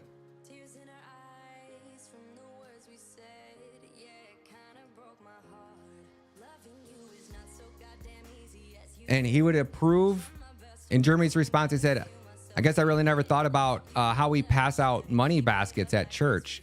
And Jeremy said, and I said, you're my pastor guy, Jeremy. I said, what's your thought? I sent him that same screenshot. And he said he would approve for the love of money to be eradicated, regardless of the form it's in. It's not the form, it's the desire. And I said, very well said. Very well said. And I said, I guess I never thought about they passed out money baskets at church. And he said, that's what's wrong with church. People should preach for free and go get a job and stop turning pulpits into professions. And I said, yeah, that makes sense. I was like, that's really powerful, you know? Like everything in this world revolves around the corruption of money. And until we rip that power back from these elite people, we don't stand a chance. I mean, we can put Trump in place, right? But if the people that are always under Trump have a desire to make more money and become more powerful and stay in power, this cycle is just going to be a vicious cycle of just destruction. I mean, you can't take a look at what's happened to our country over the last 4 years and come to any other conclusion besides the people that are doing this to our country and in power absolutely hate us. They hate us. They hate America. They hate everything that America stands for: faith, freedom, Christianity, family, love. They want to destroy it all. They want you trapped in a 15-minute city, breathing into with a face mask strapped around your 2-year-old child, so he's breathing in his own CO2, surrounded by a bunch of drones. Yes, sir. Yes, master. I'm gonna go and pay my taxes, master. Oh, you are? Good for you, man. Keep being an obedient little slave, because, you know, complying your way out of tyranny really worked for everybody. Nobody's coming to save you. Nobody's going to save you. Nobody cares if you get saved. The only thing you can do is save yourself and your family. And I'm learning that no matter how much you want to help people, you can't help people if you don't help yourself first.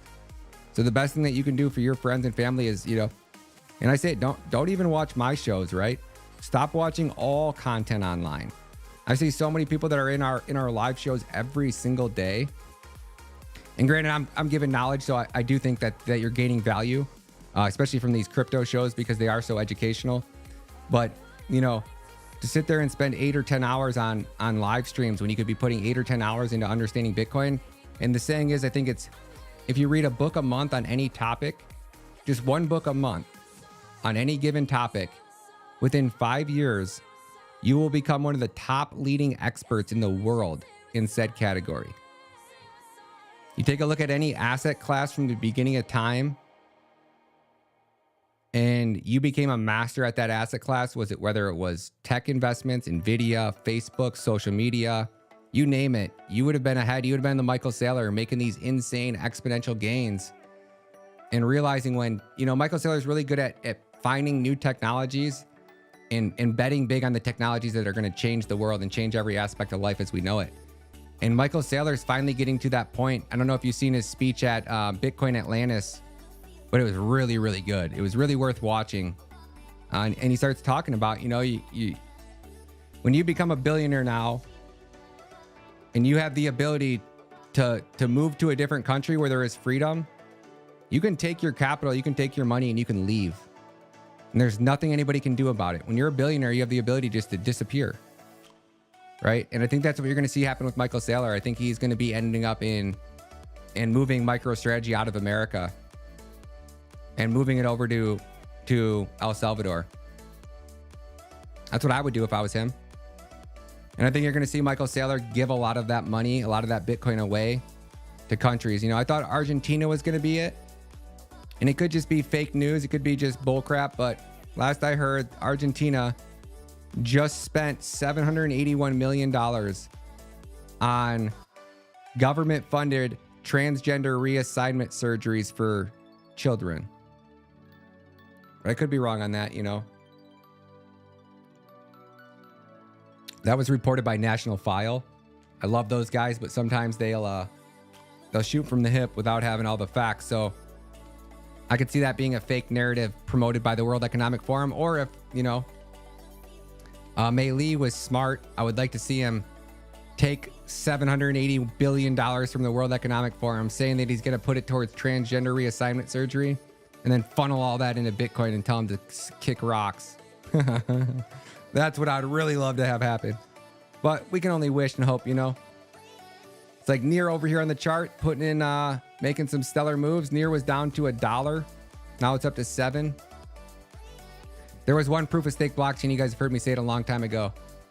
If there was anyone I was going to throw money at to be a degenerate at a long time ago, it would have been Near. You know, when it was down here at $1.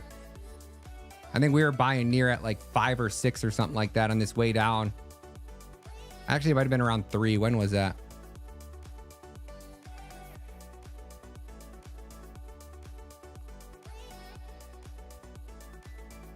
Yeah, it was probably around the 3 range.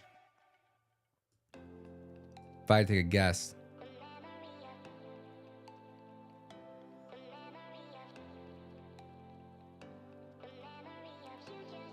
Yeah, Mr. K said it was 718 million in some other currency.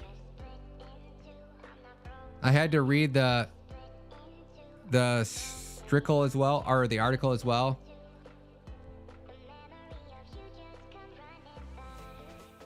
Oh, they did, but it came out to about 100K in US dollars.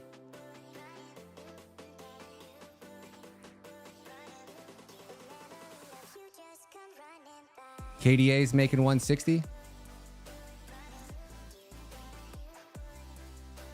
Yeah, KDA is gonna rip. Now you did just get one bearish signal here. You got two bearish signals. Oh, that's on the daily time frame. But yeah, on the 4-hour time frame, you're all golden on KDA. I think it's gonna rip. And these indicators are pretty decent, I think. You know, it's been a while since I traded with them.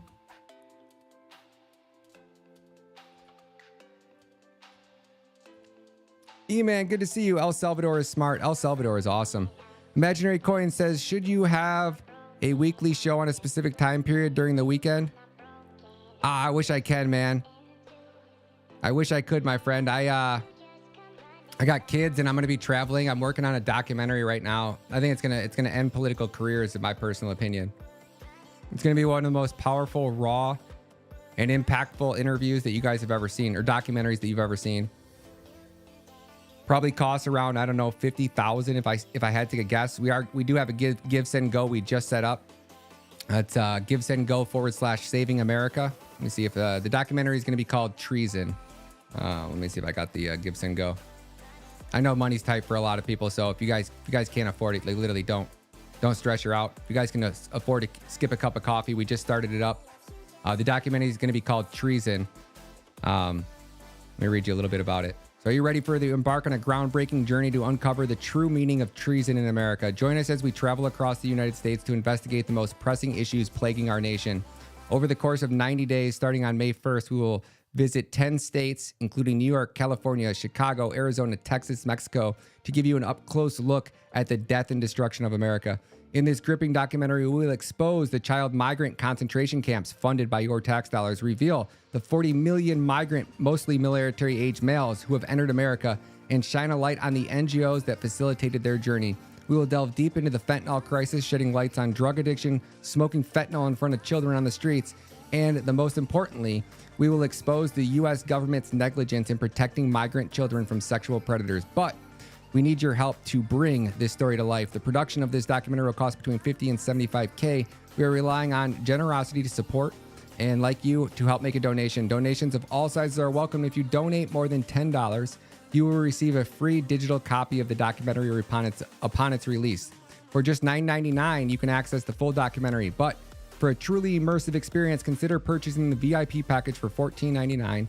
This executive exclusive package will give you access to every full-length interview we conduct while filming, allowing you to delve deeper into the stories of those affected by these pressing issues. So don't miss the opportunity to support a groundbreaking documentary that will expose the truth and hold those in power accountable. Join us on this mission to answer the question, what is treason?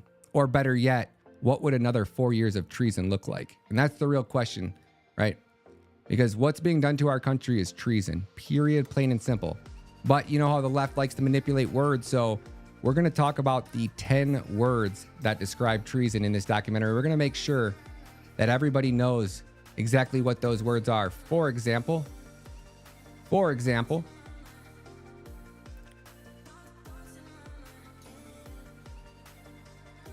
betrayal, deception, disloyalty, sabotage, espionage, conspiracy, sedition, subversion, treachery, and dissident.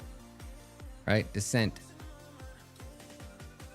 So if you guys can afford to skip a cup of coffee. So how that's going to work is me and JJ are traveling around the country this summer. Every other weekend, we're going to be, huge into, dude, how's your Cadena? You still like it? Yeah, man, I have 100,000 KDA now. So I'll talk about that here right after I finish this. So we're traveling all around the country. We take our first trip is actually on, JJ's flying in to do a documentary on his book. Not a documentary, but we're going to go over every chapter and produce some really good content for his book, which thanks to Redacted is one of the #1 sellers over on Amazon right now.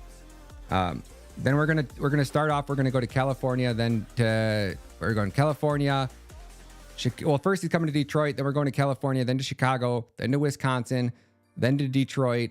Then to New York.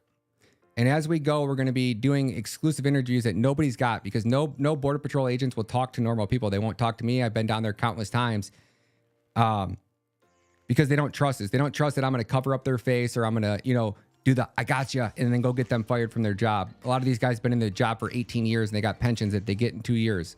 So we're going to go and bring you these raw exclusive interviews. And if you donate $9.99 to this Give, Send, Go, when we release the documentary, you'll get a free copy because we're going to have your email there. We'll email you a copy. It's going to be $9.99.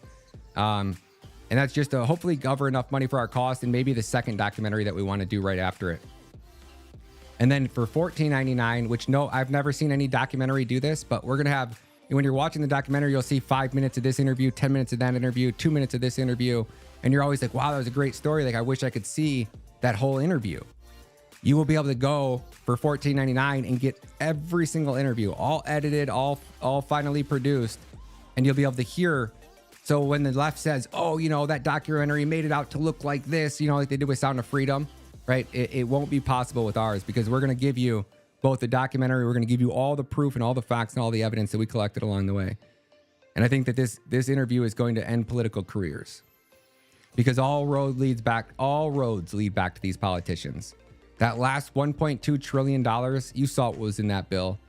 It was absolutely atrocious. So you guys can afford to skip a cup of coffee, greatly appreciated. If not, still greatly appreciated. Just help us share it when it comes out. That's all we can ask. My man over here says, I bet with the GOAT, says, how's your KDA? Dude, KDA is great, man. I bought like 60 something thousand. Degenerate me, right? When Cadena was at that 40 cents price, and that's when we turned on our bots. And, like we were down here at this level. Bitcoin had already came back up off bottom. That's Kimmy. So Kimmy's over here and she's in my LFA show. So if you guys don't watch my show on LFA, but this was the one I was like, listen, you guys are buying altcoins. This is where it's at. And we just never stopped buying it. Like, it just, when you got down here at these levels, like, where were we going to go? I don't even know what exchange I'm on, because I don't remember seeing it this low. Maybe I did. I was buying on Bybit. I think it only got down to $1.40, but I could be wrong. Yeah, 40 cents was where I was buying it at. Yeah. So, like, we were down at this level for such a long time. And I was like, where are we going? And then if you jump on and you look at RSI, pretty sure we were showing bullish divergence. I need to get back on the Bybit one. Give me 1 second.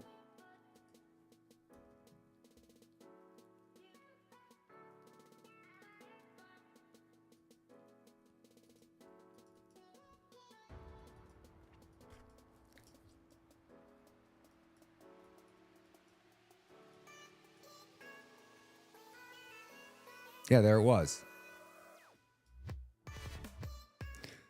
So like when your charts start giving you those signals on the daily time frame, Bitcoin had already put in its bottom. It was obviously making it look like Bitcoin, bottom was in. And then we had this perfect double bottom on price over here. And if we look at it on RSI, this is probably some of the best bullish divergence on a daily time frame. And there was no sell pressure coming in on it, right? So like above $1, whatever we were at there, it was like $1.60 or something like that. I got to get back on a different chart to show you that one.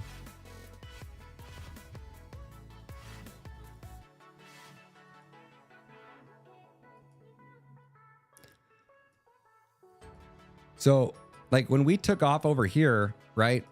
And we got, pretty much up to like the dollar range, even like that 90-cent range. There was no, like, not many people got in here, right? So that means that I would say above $1.30 range, like where was the sell pressure going to come from? Miners, that's about it, because the majority of people would have been selling at a loss.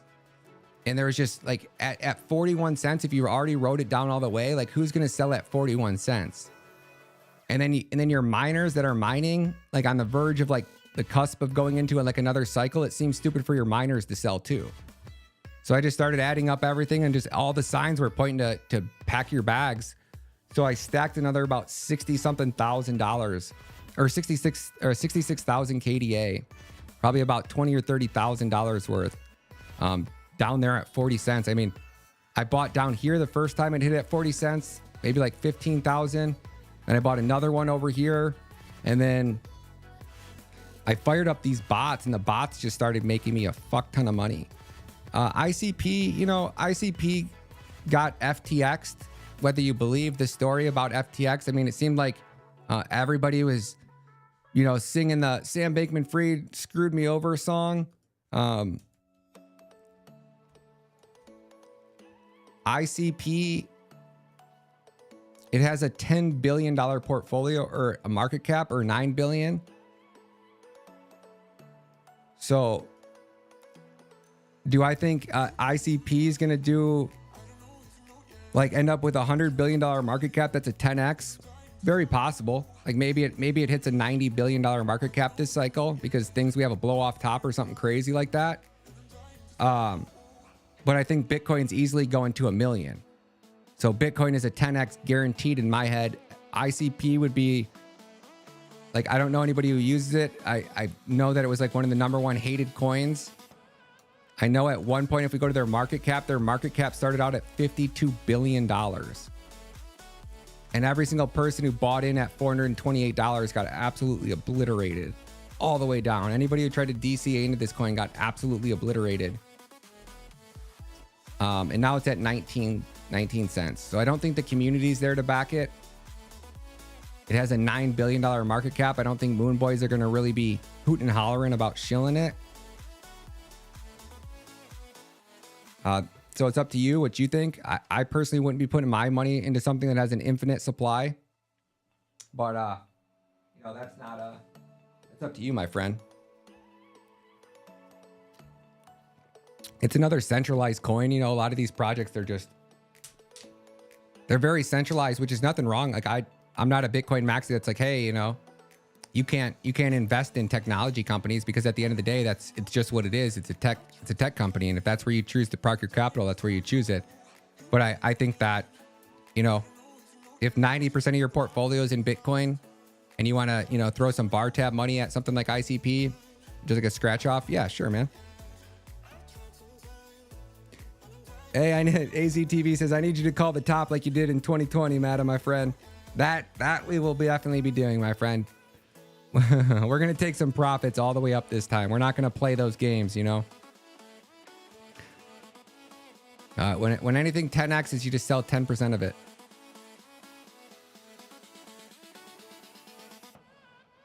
There you go. EODVT says, my ICP entry is below $4. Let's go, homie. Just a profit bag for the bull run. My man, you get it. Ain't nothing wrong with that, man. You can make a lot of moves in this industry, you know. I don't recommend them for, you know, people that are brand new. You kind of just should just pay your tolls this next bull run, right? But it might be the last one. I think it'll probably be the last one. I really do. I think that the globalist elite are losing control over everything, and they want nothing more than to keep that control, and they'll stop at nothing. So just know that, you know. And two, I think you should look into the project too and look who's on their team, right? Like, are there people from the World Economic Forum on the ICP team? If there are, run, you know, or be like EOD and just take profits all the way up and dump that shit bag on somebody else that's too dumb enough to do their own research. But you know, I think it's got a big name in it. Chris M, my man, good to see you. Long time no see.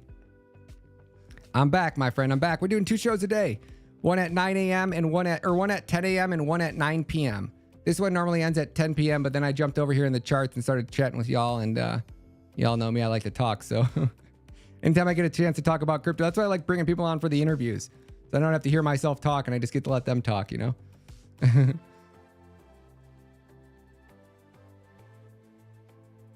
EOD says, I'm playing the meme coin arena. Yeah, baby. Somebody was just sending me a DM about a meme coin I should get into. Maybe we will. Maybe we will. What meme coins are you getting into, EOD? And are you 10xing in Jeeton, or are you gonna ride it all the way up to a Shiba? What's the game plan? I wonder how many people actually made money on some of these shit coins, some of these memes that got really high market caps. Like anytime I turn 1,000 into 20,000, I'm out. Every single time. There's never been one time, and I'm sure I'll regret it, right? I'm sure I'll be buying into the next Shiba, and when it turns, 1,000 into 20K, I'm like, I'm out. But like when I did that on, what was that coin? That OR token? My buddy reached out to me one day. One of my subscribers, just an OG person, he was in a lot of my live streams, and I had made a good amount of money, and I had some extra BNB in my wallet, and he's like, yo, bro, you got to buy this OR token, man. It's going to revolutionize the gaming industry. I know the devs, I know the team, and blah, blah, blah. And I'm like, oh, yeah, whatever, man. And he was saying that the first time, I think the market cap was like 400,000, right? And my rule is like, I don't buy any shit coin that has a market cap less than $1 million. So then he hits me back up over the next couple weeks, kept sending me screenshots, price going up, price going up, price going up, 2x. And he sends me he's like, dude, you just got to buy this token. I was just, all right, screw it, bro. I'll buy it. Just to be nice to a friend who supported me, and he wanted to get me in their community because they all watch my show. And I bought 2 BNB, and for some reason I thought BNB was I don't know, I thought it was half the price, right? So I thought I was buying like $400 or $500. BNB like was up to like 500 something, almost $600. So I bought a little over 1,000 of this coin. Never made a video on it, right? So I never pumped it. I held it in my portfolio. Came into a live stream. I talked about it in a couple live streams. Next thing I know, this thing has a $30 million market cap. 30 million. Yeah. So my $1,000 basically turned into over 20,000 overnight. I bought in with an $800 market cap. This thing hit a $30 million market cap. Now with slippage, I took a little bit of loss, but I still walked with over 20. Right? And everybody at the time was talking about it going to be the Shiba, right? And I think I might have sold it a little bit before the $30 million market cap. I think it came down, and I was like, saw it coming down a little bit, and I finally got out. But either way, I walked with over 20. I think I probably could have walked with 30 if I was thinking about that right. But still walked with over 20 G's. And then it went completely to zero.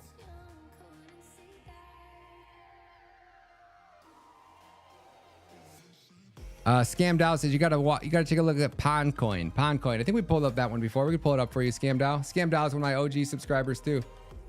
And it's weird, like I'm just so Bitcoin maxied right now, but I still have like that D-gen in my heart, like hanging out with you guys. So if I come on here and just pull up Bitcoin and just only talk about Bitcoin, it's like I can't really, like there's only so much I can talk about. So Pondcoin it is. $10 million market cap. What chain is Pond on?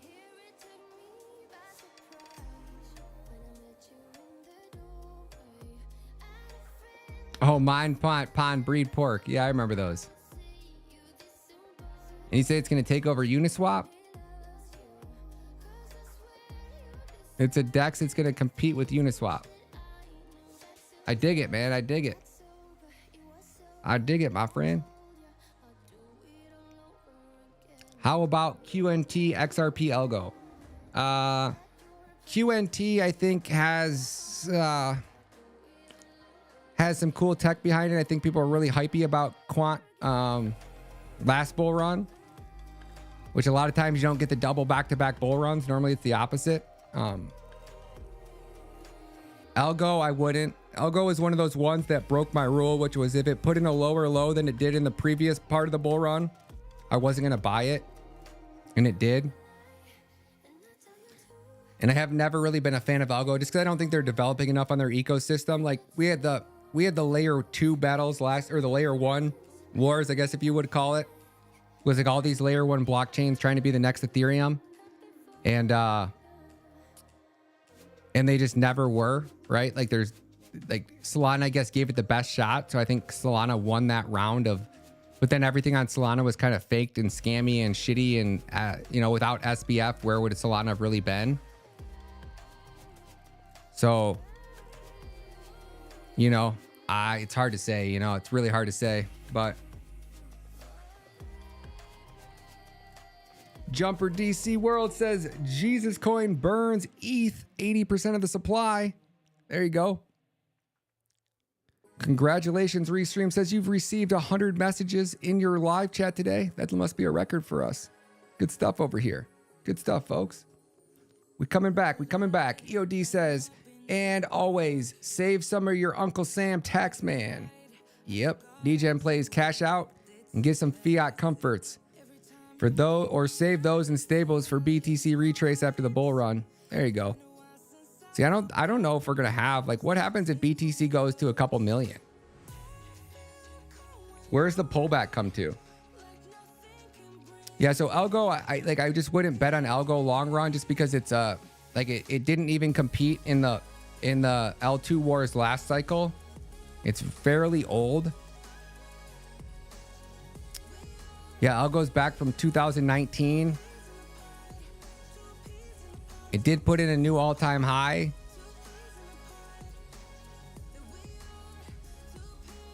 It looks like it does have a max supply and 80% of coins are out now. So, you know, for it to get back up to, it already has a $2 billion market cap. Man, that's a lot. That's a lot for me. Like when I can get into Cadena or something else that has a couple $100 million market cap, it's hard for me to want to take a stab at something like Elgaron. But it's crypto, you never know. I definitely wouldn't be betting on Elgaron to be even in a competitor as in the top L1s or top L1 ecosystem. I think Elron did a better job than Elgaron. XRP, I think XRP is one of those ones where you're just like forever optimistic that they beat their lawsuit with the SEC, and that BlackRock opens up a XRP ETF.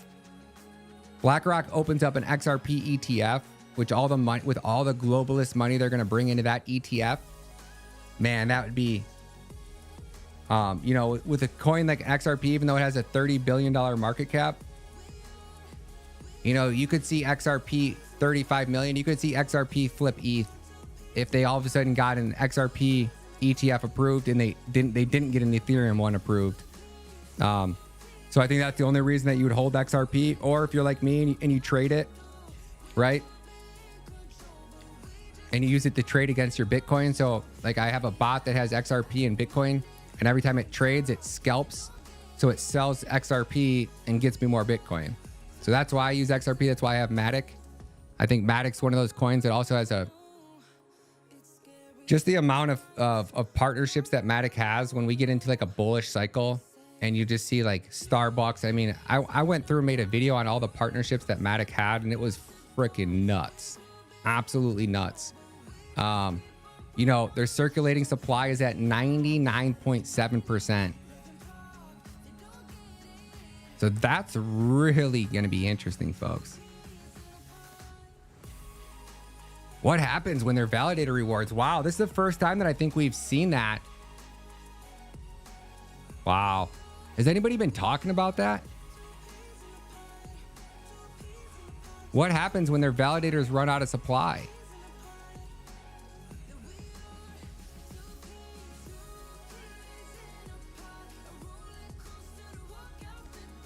Weird. That's going to be interesting. Has anybody seen anybody putting out videos on that? I've always wanted to see. Want to know what my bet would be?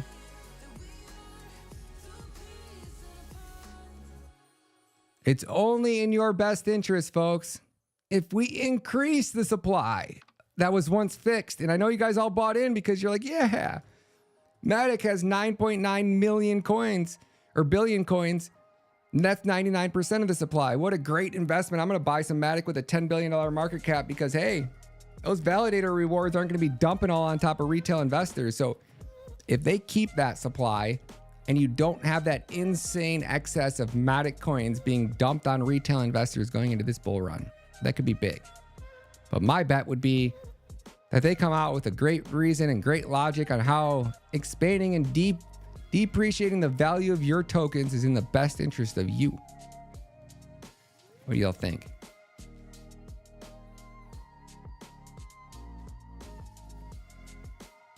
Same as Caspa, man, that one. Don't get me wrong. I wish I would have bought some, right? But I still would have had the same outlook on it. I would have been just buying it to dump it. And I don't know if I would have ever been able to hold it long enough.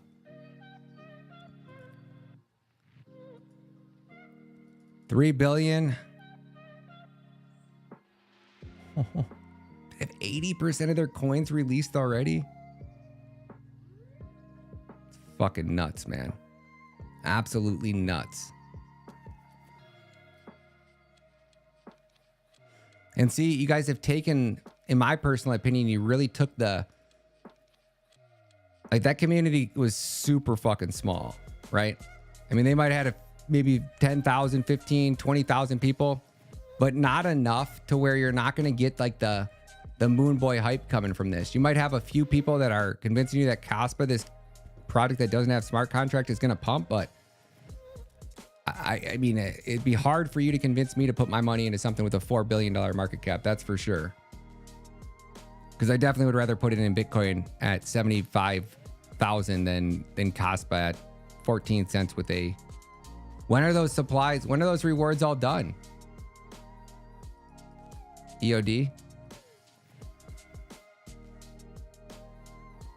Wow, that's a lot. That's 80% already. Didn't that product just launch like last year? June of 2022. You already got 80% out. Wow. Yeah, have fun, Kimmy. I'm not far behind you. Inception says Beefy. Beefy.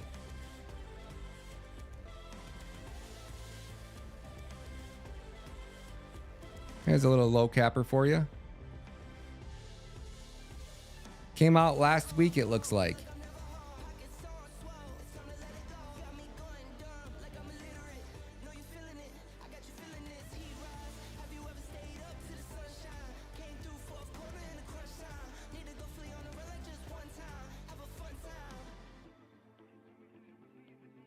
What's BFI? Why? What's the BE stand for?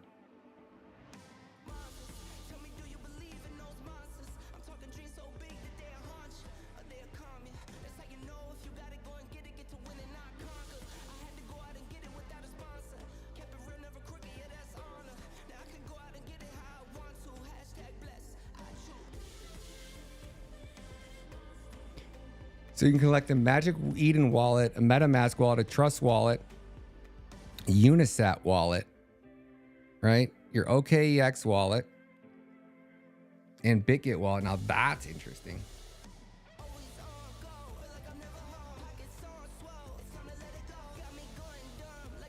Mr. K said sold between 3 and 5 cents. Good for you, homie. Good for you, bro.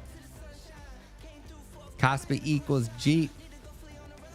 0.0046 entry. How many did you get, EOD? Wow. Good for you guys, man. Good for you guys.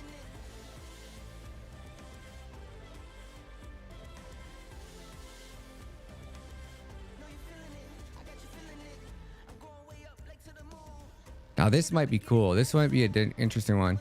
Launched this morning. It's an ERC20, but it's a BRC20 project, if that makes sense. That will fly. Look into it.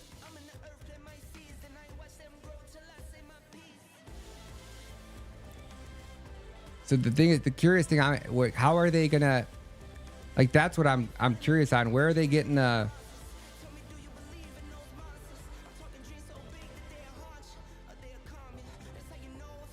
tell their team to reach out to me, Inception.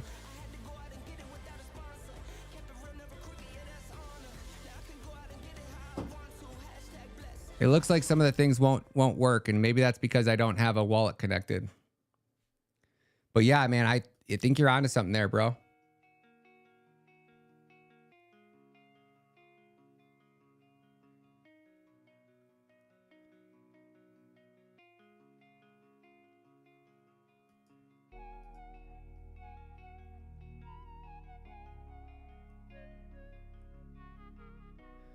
Exciting news, BFI Labs is now listed on KuCoin. Ooh.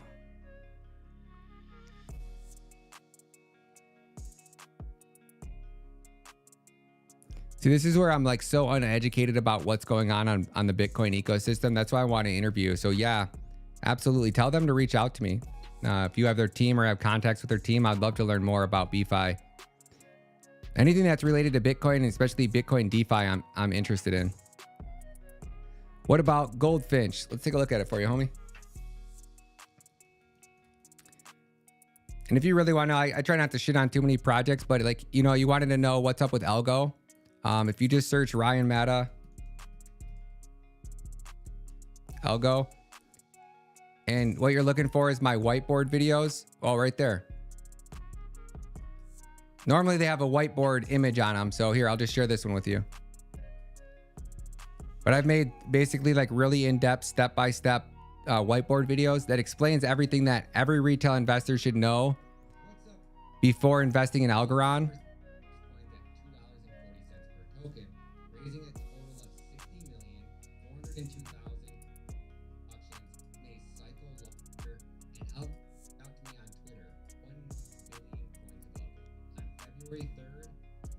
Yeah.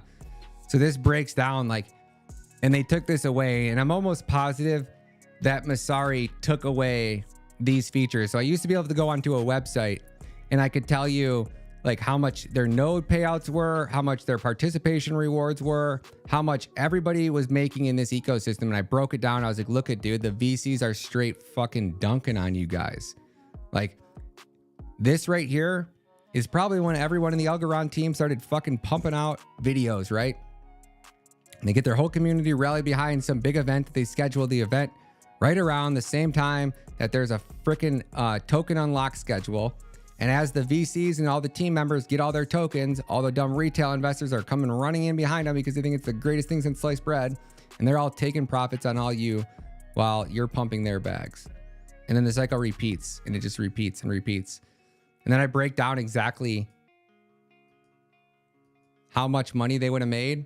Here it is. Oops. Yeah, those validators. So the people that own big bags of Algorand, right? Like the team, the VCs.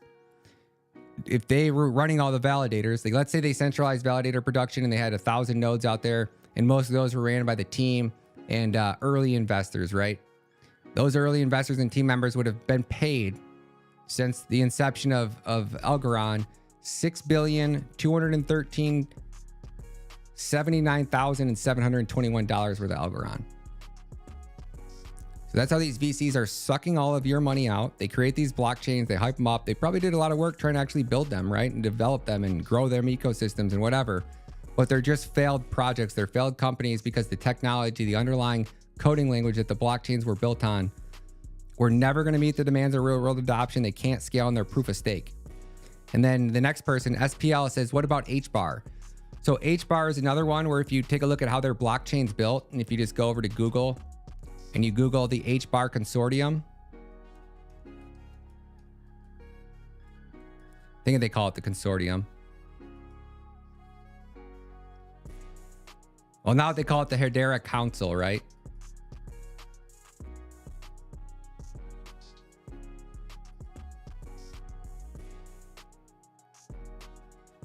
So your Hedera Council, right? These are the only people that are running validators on the Hedera network, right? So talk about the rich getting richer and the rich, you know, extracting value from the retail investor. So the only people that are running validators or processing transactions on Hedera are these people. Boeing, right? You've been following on a Boeing, seeing what's happened to Boeing lately. T-Mobile, right? Cheyenne Bank, FIS, Verizon, T-Mobile, LG, right? Like Swirled, Swiss, right? Like this is an absolute World Economic Forum coin. So as much as I want to make money, I can make money in so many different places in the crypto space. The last place I would want to be like benefiting myself while destroying the rest of the world would be putting my money into HBAR.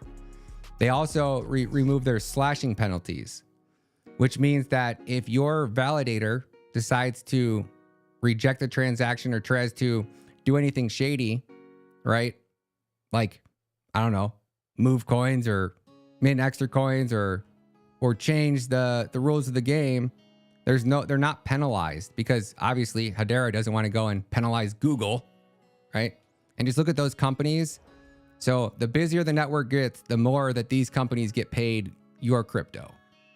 Whereas most blockchains, or some of them anyways, they should be, the validator should be ran 100% behind by the, you know, the community.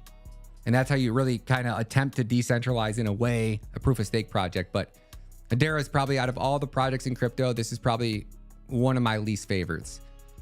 And just because, like, I mean, it's, you can't argue with the facts of those are the people that benefit from the network getting busier. And it just, and again, I got a really good whiteboard video. A lot of people hate on it, but you know, I spit the truth, and it's just, it's raw, it's true, it's how I feel, it's my opinion.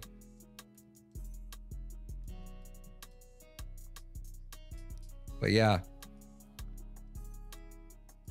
if you copy and watch this video, it'll break it all down for you. I go really in depth into, you know, their team and the World Economic Forum and all that crap that's going on over there. So hopefully that helps, man. I hate shitting on people's projects, but you know, you could move your money out of Hedera right now, even if you took a loss, and put it in, like, I could throw darts at a dartboard and probably be more profitable at whatever my darts hit than if you left your money in HBAR. And like, just look at what those companies have done to our world and our freedom. Like, HBAR has no intentions of making your life any better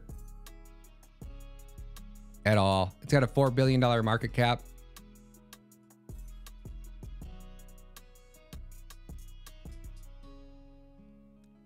Yeah, and all their coins are out into circulation now. So it's like, how are you securing the network if you're not rewarding validators? Because if there's not enough transactions on the network, then a DAG falls apart and basically crumbles. So like, I don't know anybody who uses HBAR. Maybe these elite global organizations do, but I don't really think so. But you guys let me know what you think. Take a look at Goldfinch. That's right, my man, Goldfinch. Goldfinch, let's take a look at it. $95 million market cap. Looks like we are off and rocking. Looks like it came out in 2022 in January, which is a horrible time to release because that was right in that worst part of the bear market. Normally I look at a chart like this and I'm like, nah, just off the chart, I wouldn't touch it. But, you know, you can't time really the launch of your project, and sometimes you just launch at a shitty time, and that was just a bad time in the market. Let's take a look at their website. Well, first, let's take a look at their GitHub. So the first thing I do anytime I'm looking in a new project is I normally try to come over here to GitHub. See if we can go over to like their main GitHub, and I just look at their repositories, and I like to see when the last time this one was updated. So 2023, 2023, 2022.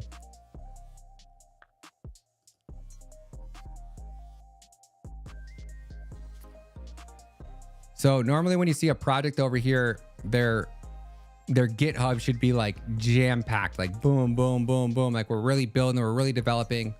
I don't see any updates on the code. Now, maybe I'm missing something. I don't see any members in the code here, right? So I'm like, okay, if you're building a blockchain project and you're claiming to be, are they claiming to be decentralized? So I'm not seeing any development on the GitHub. Now let's take a look at their website. Real yields from real companies, really. So stop worrying about crypto money games. Start lending your USDC to real businesses worldwide. So USDC is, I think, is the antichrist of stablecoins. I think it was created by the CIA or backed by the CIA in an attempt to make enough people in the United States start adopting USDC, enough exchanges forced to use it. And I think that's why you see Binance getting, you know, basically targeted by the United States government, because Binance is like, okay, you want to fuck with me? Great. I'll kick your fucking USDC right off my exchange. Let's just use BUSD and tell you guys to go kick fucking rocks. And they got rid of all their USDC, which I thought was a huge win for the community and for the ecosystems and everybody. USDC was that rat that was trying to sneak in our back door and turn into our, you know, central bank digital currency. We kind of cut that snake off the head. So the first red flag was the no GitHub, but that could be, maybe I'm not realizing, maybe they're not decentralized, but that looks like a staking protocol. So maybe that's all you need to do. You can borrowing and lending protocol for against your USDC. Goldfinch brings crypto loans to the real world. let's get started with how we can help. What's your full name on Discord handle? Oh man, it's too much work. Let's see what their app looks like.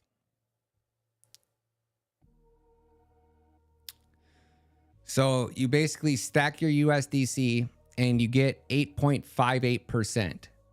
So you're taking a stable coin, you're taking $1 and you're getting 8%, which means that you're not outbeating inflation. So I'm not incentivized to hold a stable coin in a bull run. Maybe going into a bear market, yeah. But I think most stable coins right now are either trying to find themselves a home in a bot or a home in an asset like Bitcoin, because you know, if you got money in stable coins, you're just literally losing and losing and losing and losing. So that would be my best take on it. I probably wouldn't buy it, but it's taken off right now. And by all means, you know, just be careful. Lars says, do you want to be fucking with the code once it's done? You might break things. BitConnect. You don't want to be fucking with code once it's done. You might break things. BitConnect. BitConnect, yeah. But you look at a chain like Flux, right? In any blockchain, right? But yeah, I mean, if it's a done application and it's not going to do anything, you're right. You're 100% right. You don't have to change anything. If that's all it is, it's just a protocol. Yep. Speaking of which, Tyson Food Stocks looks amazing. Is it really? Is it tanking? I hope it is. Let's take a look at Tyson.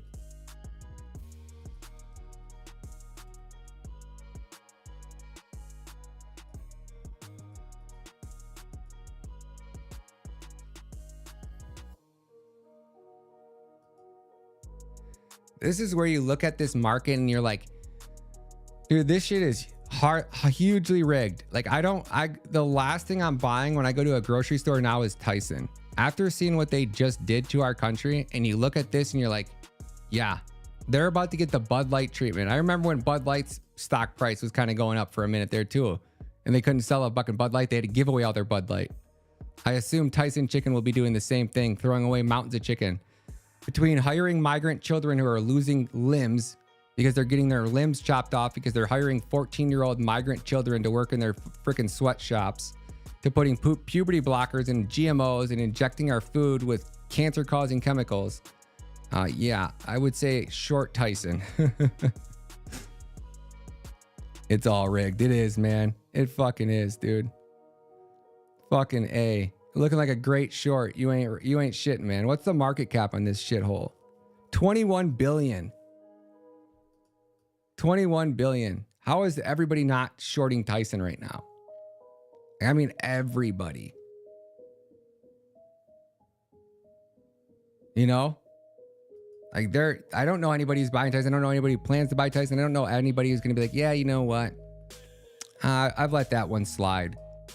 These people are trying to replace me with some foreigner from some third world country who was, you know, I mean, think about this, right? Like a majority of these migrant children are coming from like deep gang ties. Like kids that are, you know, killing people at 8 and raping women by 11 are now going to go sit in a classroom with your kid.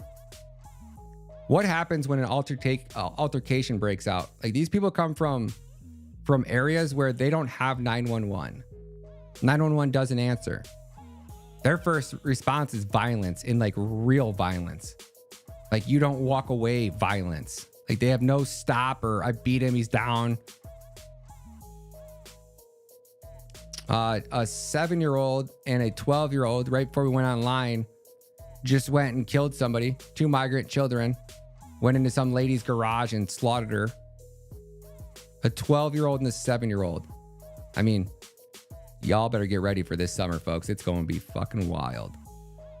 Everyone on TikTok boycotting Kellogg's, General Mills. Good. Let's go. Boycott them all, baby. Go meet your local farmers. Go grab some fresh produce. I've never felt more healthy than as of late. And I pretty much cut all garbage. I mean, I eat steak for dinner almost every night. And it's crazy that like I eat 2 meals a day, right? I'm eating about 12 raw eggs a day. For breakfast, I eat about 6 to 8. 2 tablespoons of peanut butter. And now I had to go find some new oatmeal that's like non-GMO and like all this other shit that I'm paying way too much money for, but I can't trust the puberty blockers that they're putting in. What is that? Quaker. All Quaker shit's poison. So, but like I eat twice a day, but I'm never that hungry anymore. Like it's crazy. If you go eat McDonald's and drink a pop, it's like, oh yeah, like you get filled up for like a couple hours, and like 3 or 4 hours later, you're like, I'm hungry again. And then you just think about like the toxic chemicals and how these things are made. Then you realize that Bill Gates owns all of the farmland that's used to grow all of the crops for McDonald's. So everything that you're eating at McDonald's is basically in some way, shape, or form grown, created, or breeded, or manufactured on a Bill Gates farm. That's scary, dude. Like putting that shit in your children should be child abuse.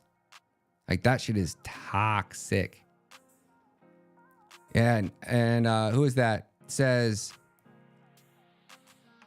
oatmeal is bad for your gut, even organic. Yeah, I don't doubt it, man. I don't doubt it. Maybe I should just cut that out too. I did cut it out for a while, and then I went back shopping and I found some what seemed like better organic. And I don't cook my oatmeal. I just blend it up and throw it in my blender and eat it raw. Same with my eggs. But yeah, my son's mom now, they got, I think like 18 chickens now. So soon I'll be only getting fresh eggs. My little man's going to be selling eggs out by the road. He's got a little side business going on at 10. He's going to learn the value of, you know, he goes and cleans the eggs out of the chicken coop. He puts them in a cart, takes them out to the road, puts them in a cooler, and he gets to keep 100% of the money that comes from him. So it's going to be nice. He's going to teach a little bit of business model. And he's already agreed, right, to give me 50% of everything he makes. And he's putting it all into Bitcoin. So 50% for him to self and then 50% into Bitcoin. And he's going to start DCing into Bitcoin at 10 years old. And you're going to watch this 10-year-old become richer than 99% of people that watch my show on LFA who didn't buy any Bitcoin. A 10-year-old with his egg money is going to start stacking sats, and I couldn't be more proud of him. And Just Lucky says, just raising our own eggs and not buying store-bought veggies has changed our mood. Skin, weight, orange duck, egg yolks. Yeah, I like that emoji. I just learned what that meant the other day. Yep. That's the way to be. And you know, I went to price out a half a cow. And depending on the cut you get of your steaks, right? So I think it's like 3/4 to 1 inch steaks. So like really thick steaks. You get about 40 of them. Plus you get ground beef, all this stuff. It's about $2,000, I think. It's probably about like 1,600 or 1,700. I probably rounded up a little bit. But, you know, I'm about to go buy a chest freezer, take the $2,000 hit, and just buy my own half a cow. Throw it in the fridge and just, you know. Yep. Redbeard says DCA into Bitcoin and decent armory to protect you and your family against what's coming. Yeah. People are like, I'm buying gold. What? Because if power goes out, I'm not going to have any way to use my Bitcoin. And I'm like, dude, we'll have financial physics on here. I think he's coming on Wednesday or Thursday. You don't want to miss that show. That's going to be a really good one. This guy is really, really educational. And he's raw and he's unfiltered and he just says it how it is. And you guys are going to hear, we'll talk about the gold Bitcoin debate. So if anybody in here is contemplating why they should be buying gold over Bitcoin, come to that show because he'll break it down. It's like, you know, we go without power. You need bullets, not gold. Period. Like even your gold ain't going to buy you any bullets if you don't have any, because the person that has bullets is going to take your gold. Right? They can raid your house, they can pin you up, but there's no way for them to know that you got Bitcoin up here. And that's all you have to do is you just have to make it out of that country with your mind and figure a way to get out and get your family out. You're going to be all right. But I would plan for like all out civil war this summer. Like if you thought the summer of hell was bad, or the summer of love, as they called it, was bad, just imagine how violent and how bad things got when the CIA only had 1 million Antifa little trolls out there who actually thought they were fighting the good fight. And then now, imagine that with 40 million military-age males that all have cell phones and are going to get a Telegram tweet that says, hey, this place, this location, $500, $1,000. And then boom. Yep. And you can see by what happened over in Russia, right? Victoria Nuland, the CIA, looking like they were behind that terrorist attack, and Putin knows it. And they delivered that message via telegram. So somehow the CIA has compromised telegrams all over the place. So be very careful about what's going to happen this summer. It's going to be dangerous. We've let a lot of bad people in this country, a lot, and they hate our country, and they know what we've done to their country. So their time to exact revenge on America, they've been given an open doorway. Every terrorist organization who ever wanted to take out this country can literally walk right on in. RPGs, they're fighting RPGs in the schools, or not schools. Where was it, in California or Minnesota? Look up RPG found in home. RPG, like when we were kids, I mean, like if your older brother like went down to Detroit in the hood and like bought a little handgun, you know, like that was gangster back then. Actually bought an AK-47 and shot some cops with it one night. That was a pretty wild story. But that was gangster. Now these people have freaking RPGs, dude. RPGs. Like I never even thought or heard of it or would ever even think about getting an RPG. And the kid was going to shoot up a school and they raided his house and they found out that he had an RPG there. Or the parents did. What? Dodo says Doodoo says how do I say that? Dodo says, my son has been really interested in crypto for a while now. He's actually started his business at 12. People told me, don't teach him crypto. He's too young. But I want to bond with my son like you did. That's the best decision you could ever make. Teach him about Bitcoin and only Bitcoin. And let him loose. It's so amazing. They're like little sponges. Like I can convince my son why he should never, like, it's like I don't teach my kid doesn't do chores, right? He has to go and find 3 words every week that are over 10 letters long. And he has to come home and he has to know the definition. He has to know how to spell them. And then he has to be able to use them in a sentence, right? And he can also read a book. He can also write me a book report. He can also, there's many things that he can do, but I'm never going to pay my son to take out the trash, right? I'm never going to teach my son that it's all right to work as a slave for somebody else to earn a currency that somebody else printed out of thin air. I'd much rather teach him to invest in himself, right? Because I can go take out my own trash. My house is small. I don't need him to do any of those things, right? I'm going to teach him to invest in himself, right? I used to pay him to edit videos, right? Like when you are producing wealth and adding value, right? But specifically the best investment you can make is into yourself, right?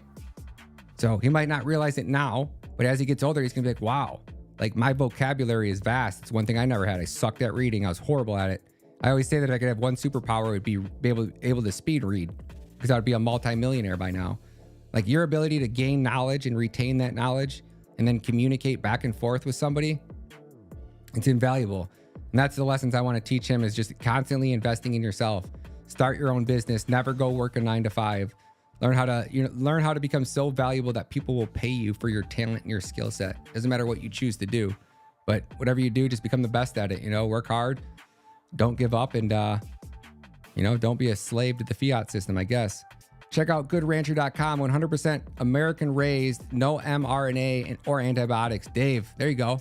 Goodrancher.com. I'm lucky, man. I live in a spot where I got ranchers right next to me.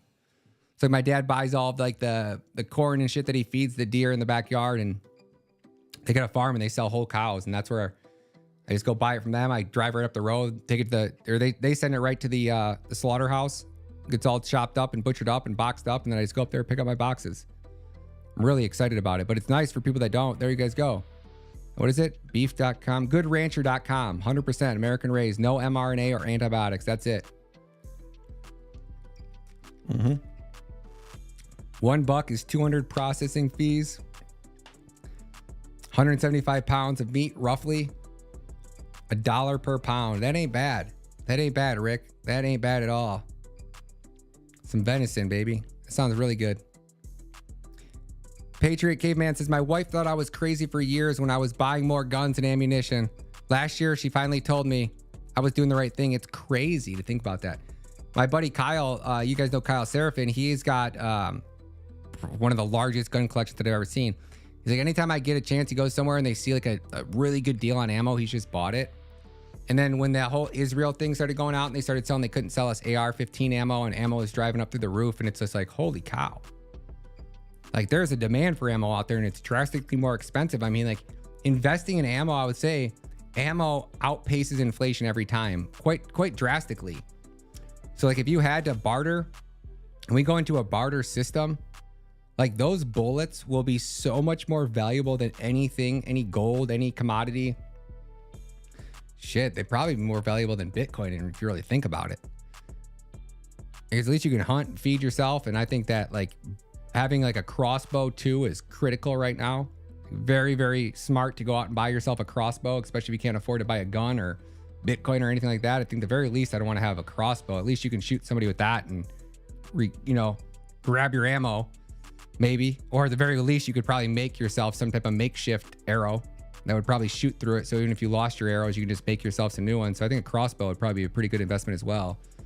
But yeah, BTC, Humble Trader, FX is BTC 95K by December. I like the way you talk, my friend. I like the way you talk. We're going to wrap it up here in a second. Where do you guys think Bitcoin's going to be in? Oh, I thought it just said 74K. I was about to freak out. We breaking out? I think we break out here. Breakout, next target up 170K. One God candle. I'm just waiting for the Saudi prince to come in and just say, you know what? Fuck you, USA. I'll take $1 million worth of Bitcoin. I want to buy 1 million BTC. I'm going to spot buy them. And I'm going to suck $1 million out of that 900. Can you imagine if they did that and there was only 900 million BTC left on exchange? I went for a walk today, says, true the head. I never thought of a crossbow. Yeah, I think crossbow, if times get wild out there and they're a little silent, not silent, but probably a lot easier to cover up than a gun unless you got a silencer. And I don't think you'd be able to get, I think they take 9 months for you to get your license approved if you order a silencer. So, Cody Kai, my man, good to see you. Good to see you. You think we're breaking out? Where do you think Bitcoin's headed? I'd like to know. It's 11:30 shit. Yeah, we got to wrap things up, folks, or I'll just talk all night. Folks, thank you so much for stopping by the Ryan Matta Show. We don't always go this long, but sometimes we do. And if we do, it's lucky for you. So please consider smashing that like button and sharing this content. That helps push this out to the algorithm, lets everybody know that we're live, mainly over on Rumble, folks. I'm sure this YouTube channel will not be surviving for much longer. So if you get time, swing over to the Rumble channel. Join us on the free speech capital of the world. I'd greatly appreciate it, and I know a lot of people would as well. So thank you guys so much for smashing that like button. If you get a chance, swing over and check out our sponsors, mypillow.com. You can use promo code MATTA. If you got to get your grandma, your aunt, your uncle something for Easter, you want to treat your old lady to a nice little robe so when she gets out of the shower, she gets nice and cozy in a My Pillow robe, swing over there and grab it. You guys know the slippers, which I never seem to have on me when I need them, but those slippers are off the hook too. So if you guys want a good pair of slippers, swing over to mypillow.com. If you guys are not in the US, you can check out our affiliates over at Bybit. Today's sponsor is Bybit. Bybit is your one-stop shop for crypto trading, crypto investing. I won't bore you with the whole promo. You guys know the promo codes are down below. So if you guys want to support the channel, please consider using one of our affiliate codes. We also have a step-by-step tutorial on how to buy Bitcoin. So if you're new to crypto, you never bought Bitcoin, and you guys are looking to get your feet wet, I did a step-by-step tutorial over on COINBASE. So if you guys are in the USA and you want to directly buy Bitcoin from your bank account, not on one of these shady places like PayPal or Cash App, or worst of them all is Robinhood. That's definitely where you don't want to have your Bitcoin at. So swing over there. The link's down below. It's an affiliate link. It might get you something. I think it should. It should probably get you $10 in Bitcoin or something. It used to anyways. I don't know if they still offer those, but link's down there. If you guys want to support us, I greatly appreciate it. Hopefully you guys are all being safe out there. Make sure you guys protect your family and get ready for the wild summer we're about to have, because I don't know how wild it's going to be, but it's going to be fucking nuts. It's going to be the worst summer by far America's ever had. It'll be one for the history books that we tell our great-great-grandchildren we survived the summer of 2024. Or at least those of us who are stacking Bitcoin will. God bless you guys. Run.